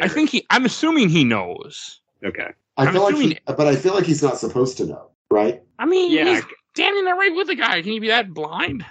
I mean, yes. He's got that voice. He's got that voice. This is Star Wars. Yeah. I don't know. Maybe that's just a Naboo accent. Yeah, it's like I wonder if this guy who looks a lot like the Chancellor is really the Chancellor, but I think he knows because he makes a comment that Darth Sidious is in charge of the Senate. Yeah. Okay. I think he knows. I think he just doesn't. He says that, and Obi-Wan doesn't make the connection. Right. Because they can't. Again, like says you said, that the Dark Lord of the Sith is controlling the Senate. Is what he says. Yeah. They think they would know. Yeah. Obviously, they don't, but they think they would. Yeah. And they can't accept that they don't know, which is. Oh, I also just one thing that I love they drop is that Dooku was Yoda's apprentice. Yeah, I like that. He was Yoda's Padawan. Qui-Gon was his Padawan. Obi-Wan is Qui-Gon. It's like this chain from Yoda to Dooku to Qui-Gon to Obi-Wan to Anakin.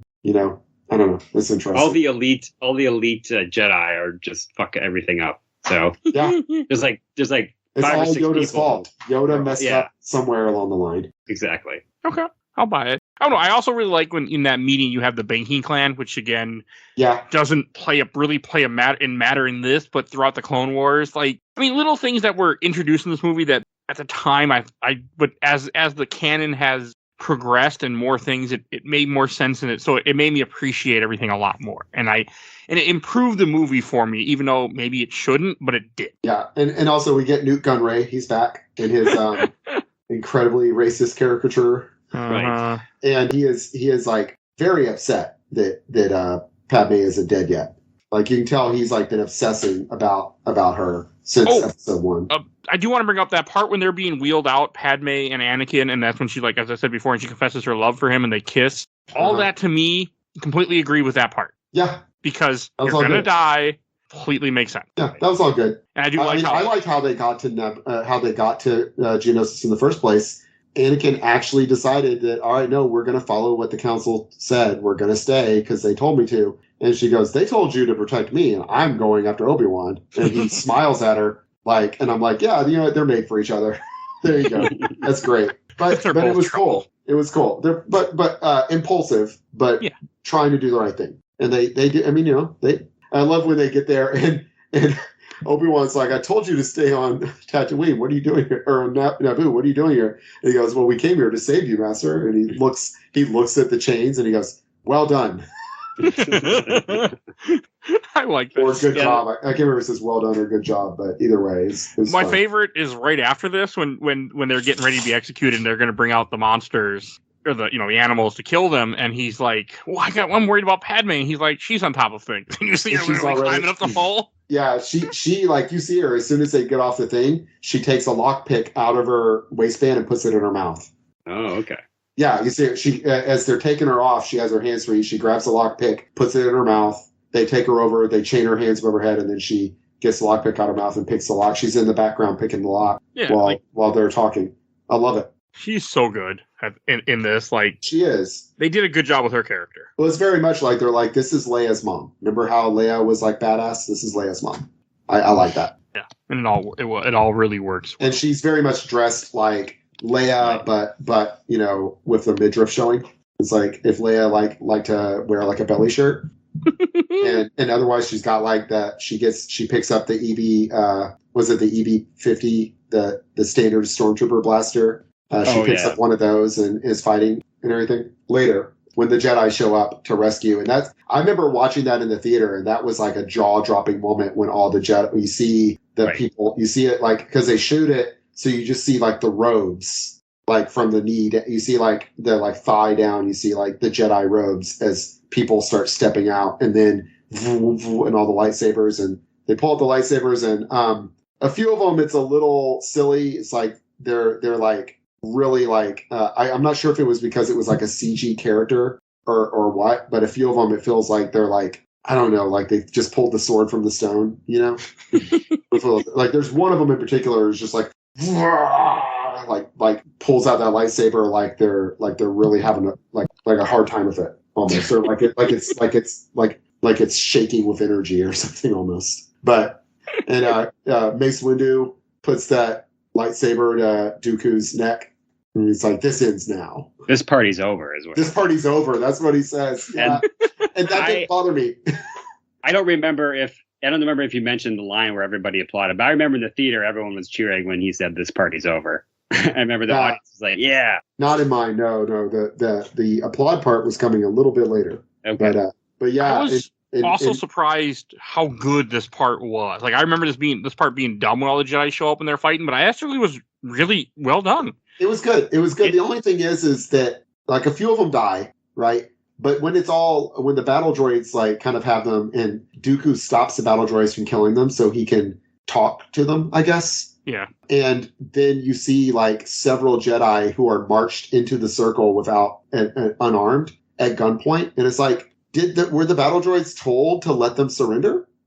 Like, or the Geonosians or whoever, like there's like 7 or 8, including what's his name with the really big, like the Conehead guy. I forget his name. It's on the Jedi Council. They are marched into the circle with their hands up.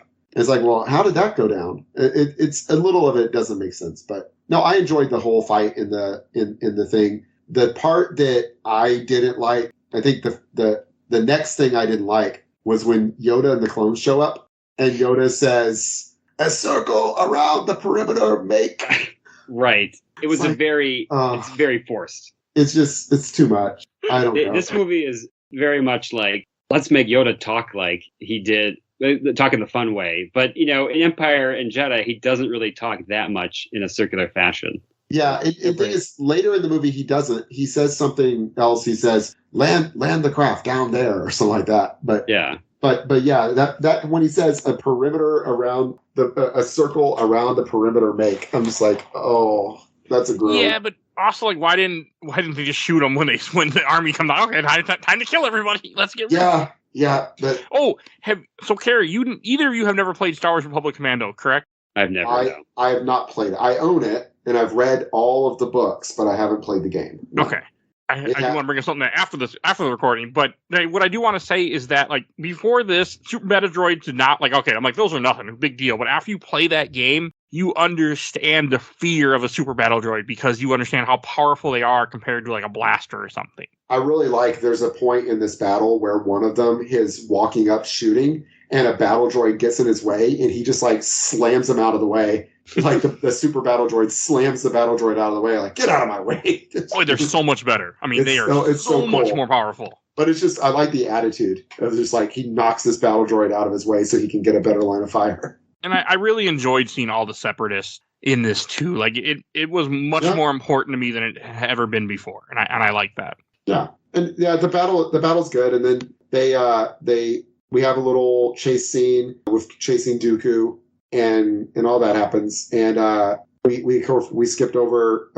We already talked about Jango Fett getting beheaded, so and Obi-Wan Boba Fett picks up the helmet and puts his head to it, and I love the edit that they did on I think in the Red Letter Media where they show the head fall out whenever he picks up the helmet like that. Yeah, but that was the choice. Well, rated R otherwise. You do see I've seen analysis. You do see the shadow of the head come out very briefly right after Mace Windu cuts it out. Oh, yeah. The head cuts out. Okay. Yeah. So they they were like, I'm sure they knew, like, that would be bad otherwise. So let's do a digital thing where we show it come out. That makes sense. I like the Death by Beast. I think that was very, like, it was kind of like Gladiator-ish. Yeah. Like the three. Oh, yeah. The cat beast and this Cloverfield spider beast or whatever, and then they all come back in the Star Wars canon. Great, they're good creatures. Yeah, the little, like, tiger beast thing is in the next movie too. Oh, is it? Right, when he goes to have his duel with doesn't Obi-Wan ride one when he's chasing? Oh, that's like a lizard thing. It's like a lizard thing. You're right. Yeah, never mind.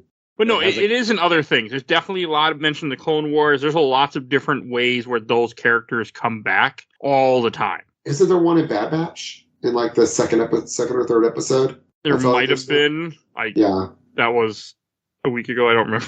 Yeah, it's hard to remember, even though we just watched it. That was a couple of weeks ago. But yeah, I don't remember. But no, I mean, it's something that I can definitely say those creatures show up in, like, the Rhino thing is in Mandalorian season 1, something close to it at least. Thing. So all these stuff maybe the same thing, comes back over, and I'm glad about that because it makes sense. You'd have animals that exist; they're animals. So yeah, and I like how Padme takes out the tiger thing. She, like, swings around and kicks it off, and it falls to its death. No, it didn't die. Its death. It just is stunned. It gets ran over by the rhino. It gets run over by the rhino later. Yeah, and so does Mace Windu and Jango Fett. So. Or no, Mace Windu doesn't. Jango Fett does. And it really gets rocked by it, but then ends up killing it in a pretty cool fashion.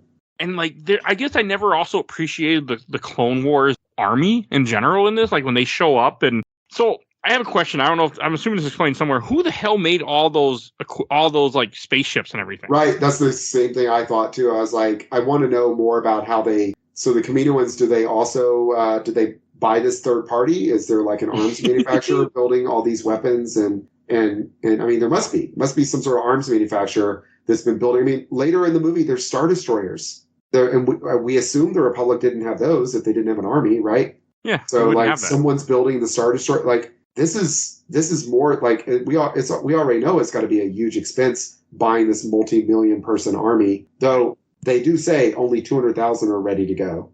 With 1 million more on the way, but yeah. I think because Clone Wars lasts 3 years, I think they get fully integrated with how many they're making by that time. Right. Yeah, but anyway, so they have the chase with Dooku. If we want to get to that, or do we want to get to one other thing about the Clone Army? I think it's Clone Army. I'm sorry. Yeah, I think it's happening during that time. But there's a part where like they make some really questionable choices. Okay, so when you have those big orb like spaceships that are flying. Right. What the chances of them all being droids is highly, highly unlikely. And they're destroying them while the enemy is retreating. Yoda's like, combine your fire. And I'm like, you guys are committing like war crime. Well, yeah. But I think I think their idea is that we can't let them retreat because we're trying to stop this war right here. They think that they can stop this. Again, Jedi arrogance. They think they can stop the war right here in this one battle. This one battle can end it. Yeah. But yeah, it is. They're attacking a retreating enemy. That's true. I mean, I don't know. It really hit me this time where I'm like, this is messed up. Like, you really should be, leaving these people, like, let them retreat if you want to have peace. Because they talk about, we want to have peace. Like, this is not how you get peace. By killing everybody does not give you peace. Well, maybe that furthers the war. Maybe they're like, they killed our retreating forces. I think it does. Because and we have to keep fighting. I think it really shows after this is where, again, what the Dark City's plan is that you see that more and more planets, side with the Separatists because of what happens on this planet. Well, I want to see that. I want a movie that shows us the perspective of the Separatists. Actually, that would be cool. So I got a TV show for you called Star Wars Clone Wars. There's a few episodes here and there to talk about. Yeah, there's a few. Yeah, I know. No, I agree with you. A movie would be good. They need more of that. And I need to rewatch Clone Wars because I watched it. Like, I haven't seen Clone Wars in like 6 years, so. I mean, if you want to go down that road, I'm gonna do that essential viewing order thing where you only watch like 50 episodes. Oh, I'm gonna do that. I'm not watching all like 200 episodes of a kids show. I just can't. I'm going to at some point. We'll see. Yeah, I want to rewatch it again at some point because it's been a while. Yeah, but I like the duel. I like when they're chasing Dooku and Padme falls out with the clone trooper, and Anakin is like adamant that they've got to land and help her, and Obi-Wan is like, no, like she would want us to keep. I mean, at first he's like, you'll be expelled from the order. It's like, for going back and retrieving the senator, or do you feel like you know something here? Is it? I mean, obviously he knows that he likes her, but like he's not going to get expelled from the order for, I guess, for letting Dooku go? Is that what would get him in trouble? Well, I think it's more he thinks he's following his feelings and not doing his duty, except, to be honest, his last mission given to him by Master Windu, which is higher than Obi-Wan, was to protect the senator, so technically he's doing it. But even following, that's something he would get chastised for. Getting kicked out of the Jedi Order, I feel like it would have to be more than that. I don't know. But anyway, but then he's like, what would she want you to do? And Anakin's convinced. And I like that.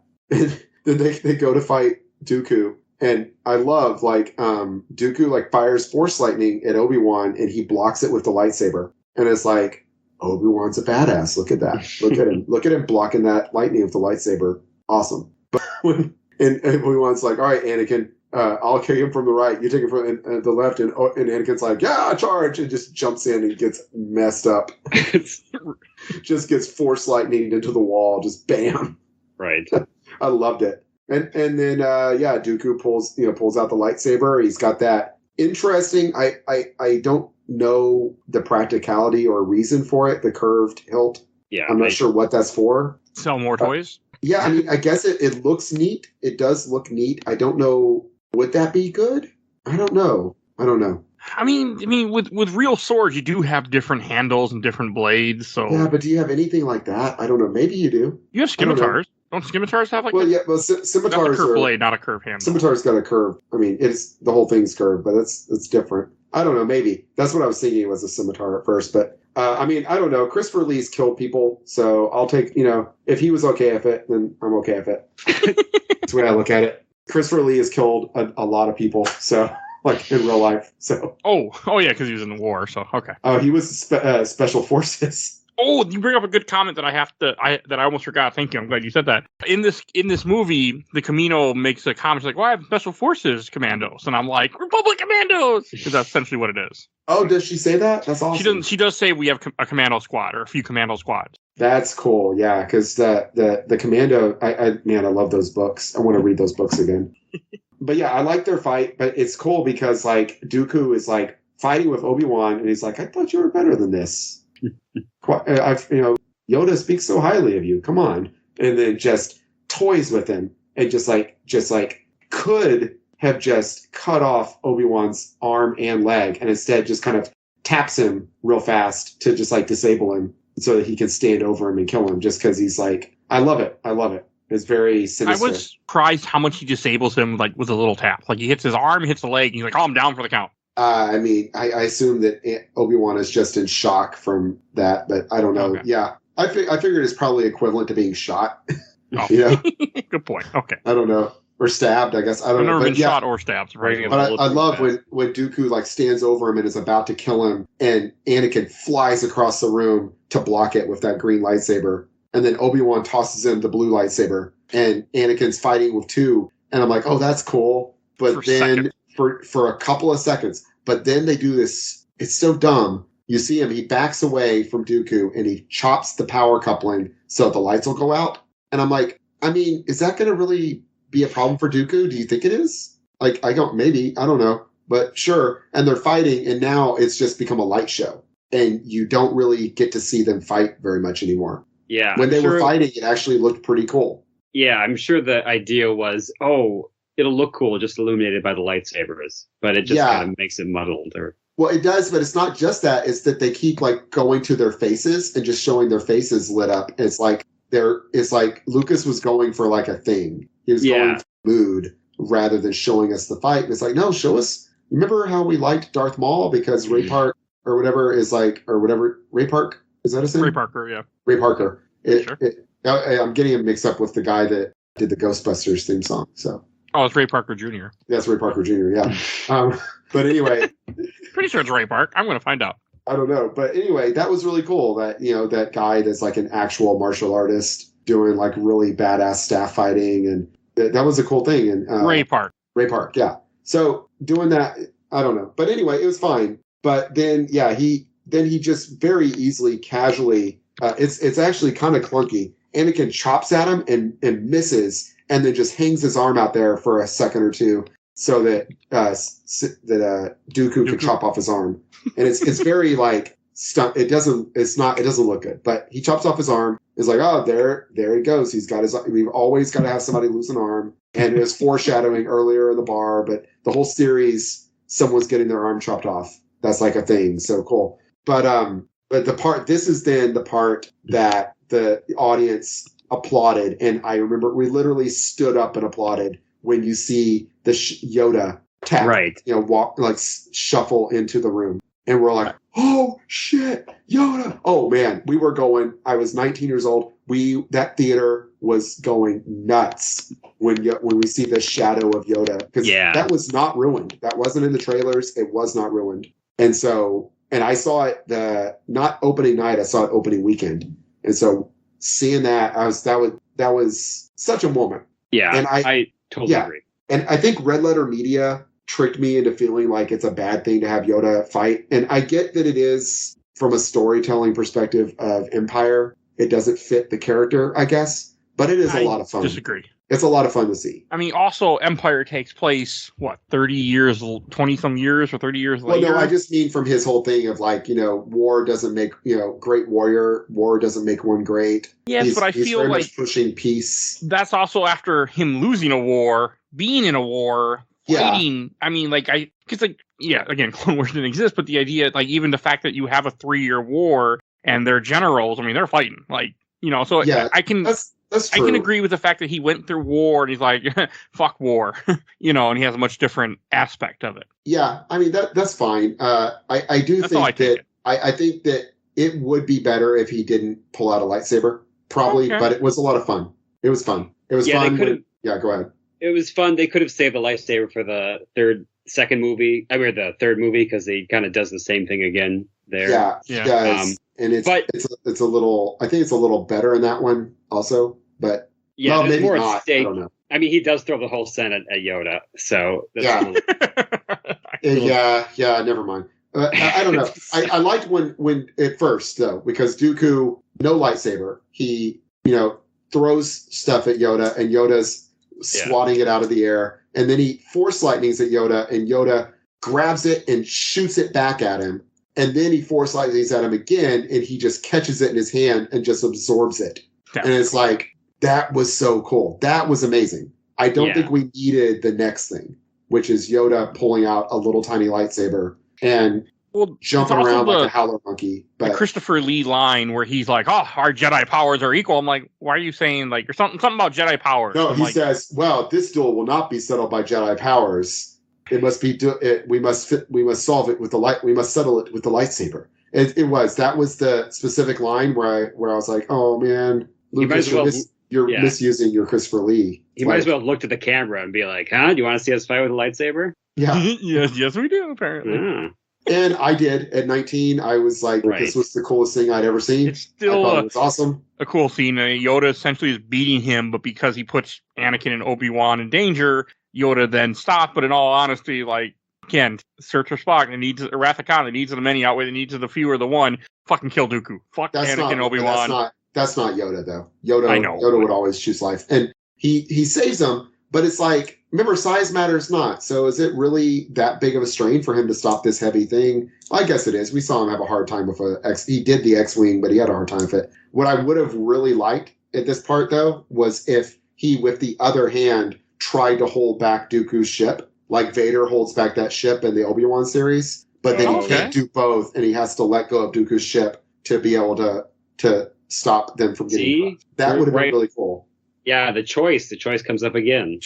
Choice of to save Padme or right, exactly. But instead, he's using all of his strength to hold up this heavy thing, and Dooku just casually walks into his ship, goes and sits down in the front seat, and turns on the radio.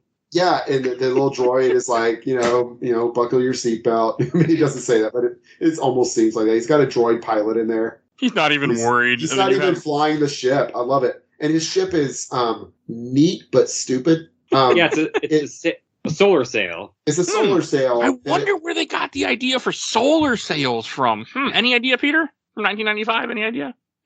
Well, I mean, that is a sci-fi trope, but it does look very similar to the DS9. Yeah. I looked it up before we did this recording. 1995 is that episode, by the way. Right. It did remind me of that, to one thing. But as Kerry said, it doesn't serve any purpose because, for one thing, they have light drive. And the second thing, it never comes up, like, you never really see it again besides once it deploys. Yeah, well, and it retracts whenever he gets to Coruscant. So he keeps it out in hyperspace, apparently, also. Which doesn't tell nobody.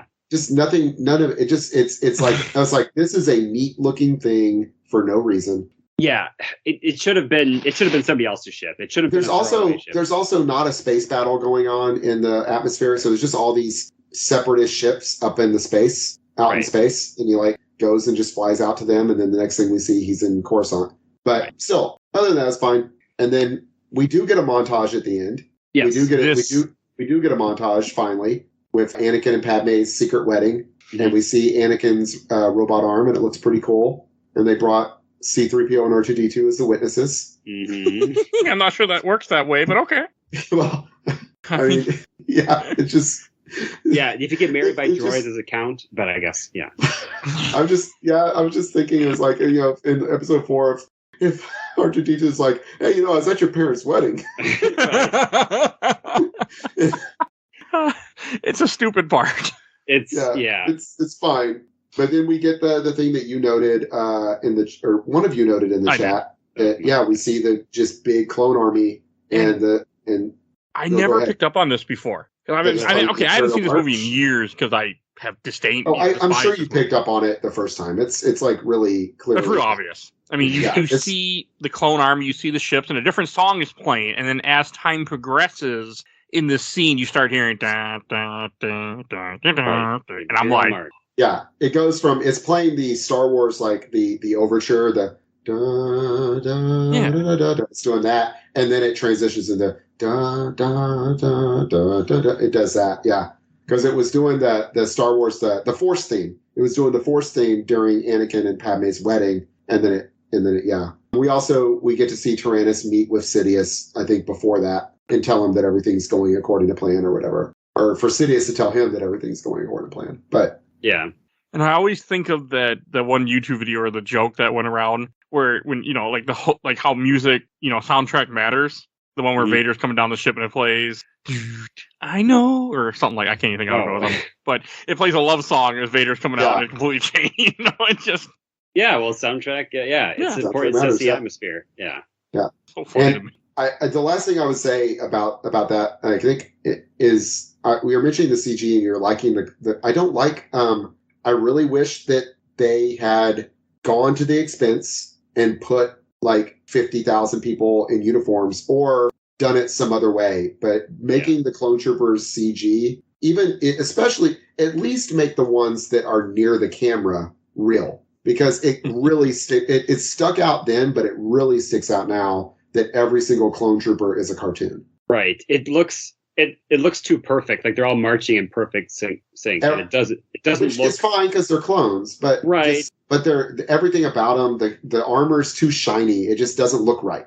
It's like make some clone trooper uniform. Like if this is being made by J.J. Abrams, they would be actual troopers in uniforms, and he would have people in actual clone trooper uniforms. I think here's going off that. I will say this is probably the least. It's of all the Star Wars films, it looks the worst because it's all shot digitally. And this is right when digital. This is one of the first movies to be shot entirely digital. Episode 1 was shot on film. Right, and people dog Episode 1 with the CG, but Episode 1 has tons of practical stuff in it. Right, it had tons of practical stuff and was filming on location. And Episode 1 did a lot on location, like Tunisia and Italy and stuff. Right. And this movie has very few scenes on location. I think there's maybe there's like a couple scenes on Tatooine and then maybe Naboo.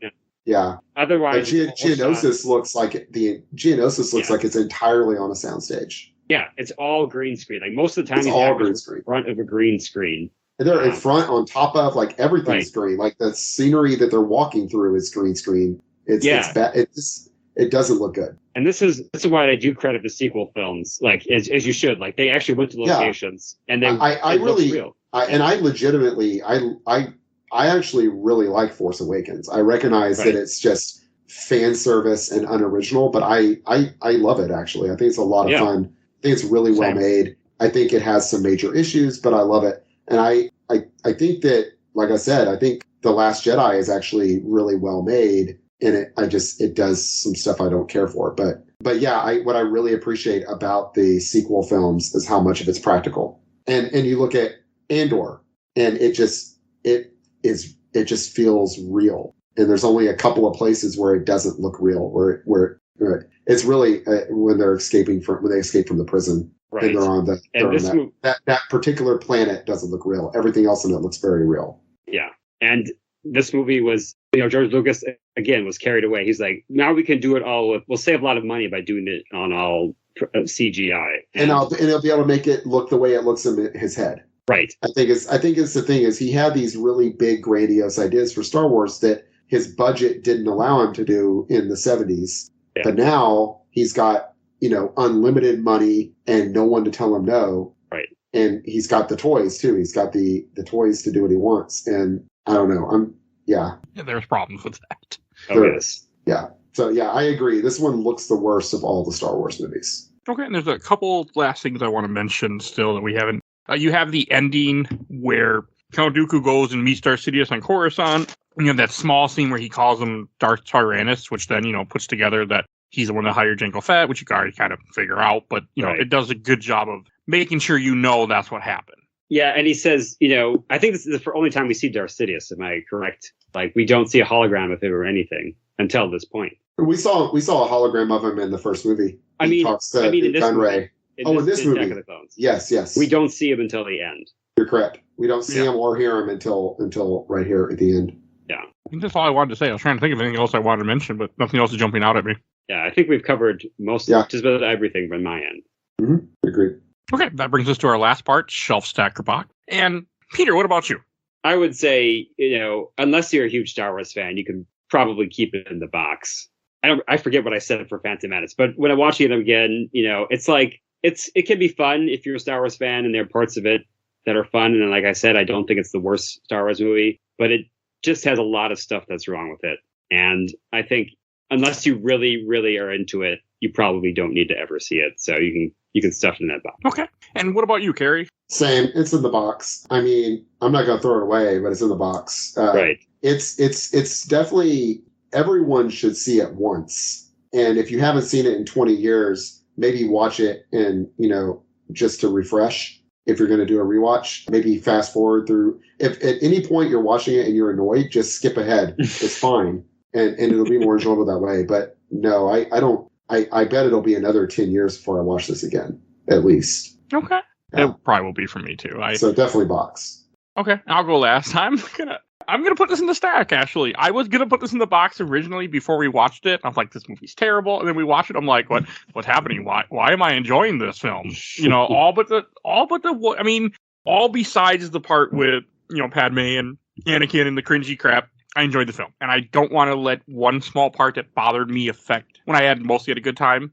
And I came into this with no expectation, and I was really surprised, or bad expectation. I was really surprised that I enjoyed it. I mean, I watched it twice for this show.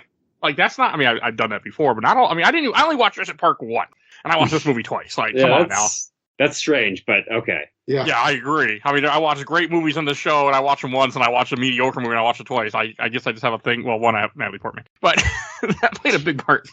Yeah. So, two, I don't know. I mean, I wanted to get as much experience with this movie as I could, so I could come into this episode and give a good, have a good emphasis on on how I felt. And I think, so it's going to go on the stack, and I'm actually glad I rewatched it. So, yeah.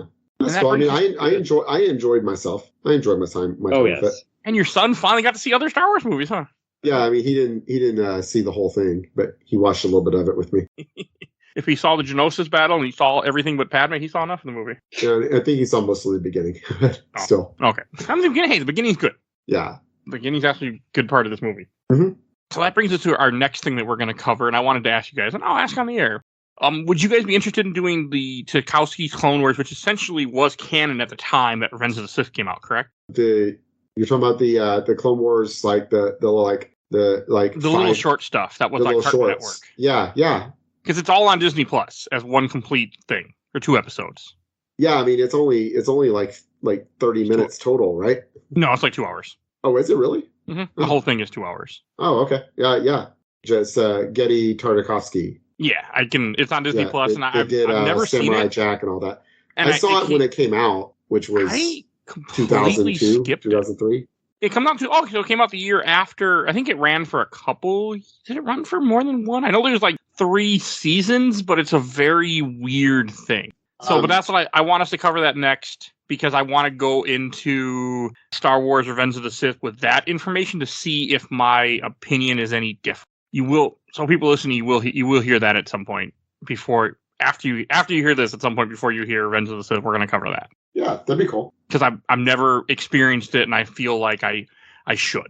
Because I'm really curious if it puts in things that will make me appreciate Revenge of the Sith more. And since it was canon and it was released, it's not like Clone Wars. The Clone Wars make me appreciate Revenge of the Sith a lot more. The later Clone Wars, but that was written after the fact, so that's a different thing. I can't compare it. So, yeah, stay tuned for that coming out at some point. Since I said it on here, now I don't have no choice but to do it. Yeah, it was 2003. Is it all that year? Yeah, I thought it was only 6 episodes, but it's 3 episodes. There's 3 seasons. It's 25 episodes. Yeah. Okay. But is it 3 different years, or is it all the same year? No, it's 2003 to 2005. Okay. So I have not seen it all. I've only seen maybe that first I've only seen maybe 5 episodes of it, so yeah, that would be interesting. And then it comes out in 2005 and Revenge of the Sith comes out. So I'm assuming all of it was out before Revenge of the Sith comes out. Yeah, and so is it all available on Disney Plus? Yep, it's all on Disney Plus. Yeah, cool. I'll watch that. Okay. So you can stay tuned for that, and then we're going to do Revenge of the Sith also, obviously, so you get to hear that, but my plan to release that is around May the 5th. Because it just feels... Yeah.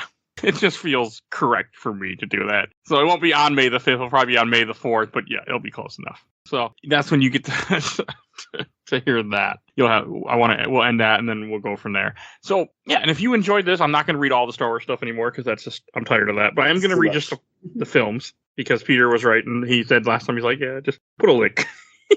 So at some point when I get off my ass, there will be a link in all the show notes of stuff like this. But for now, there's not. But Star Wars Phantom Menace, film 49. Star Wars Return of the Jedi, film 37. Star Wars Empire Strikes Back, film 32. A New Hope is film 29. So if you want to cover the movies, those are the orders. Go through our giant catalog, search, you'll find them. And Peter, where can people find you at? If you search for The Fifth Civilization on Google or through anywhere books are sold, you'll find my first novel, The Fifth Civilization. It's a sci-fi. It's the first book in a sci-fi trilogy that's really awesome. And if you like Star Wars, you'll probably like it too. So support your local authors by buying a copy today. It's great. It's like, I've said it before, but it makes me think of like Mass Effect and The Expanse. It's high praise, Kerry. So thank you. I need to find my copy because I have a copy somewhere in this house. I don't know where the hell it is. I looked for it before. Buy it again. Buy the ebook. I thought about buying the actual copy again, but that hasn't happened yet. We'll talk later. But I do want to buy it to support you.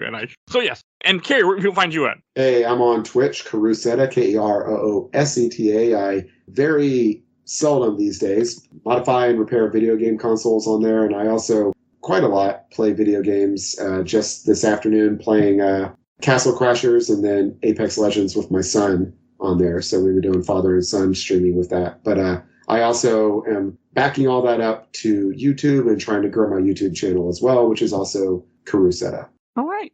And as you hear me say many times, you can find our entire catalog on Podbean. You can find a lot of what we do on Spotify and iTunes because I found a way to increase the amount of episodes I think that are on there. So you can find more of our giant catalog, but everything's on Podbean. We do movies, comics, games, TV shows, whatever I can find people that want to talk with me about. Also want to give a shout out to my awesome intro and outro, courtesy of Helena. If you want to support the show, we do have a Patreon. You can subscribe to our Patreon for $1 a month and vote in every month is a different poll. I don't know what it will be this month. I haven't written that yet, so you can go when this comes out, so you can go check that out. And I also want to give a shout out to my buddy Bill Tucker, who did the MCU movies with me, started his own podcast, A Gamer Looks at 40. Definitely go check him out. You see the link in the show notes to his show. And please follow us on Discord and Facebook, Instagram, Twitter, and on YouTube, but audio only, but we are on YouTube. And that's everything I need to say, so we will see you guys next time. Bye, everybody. See ya. This party's over.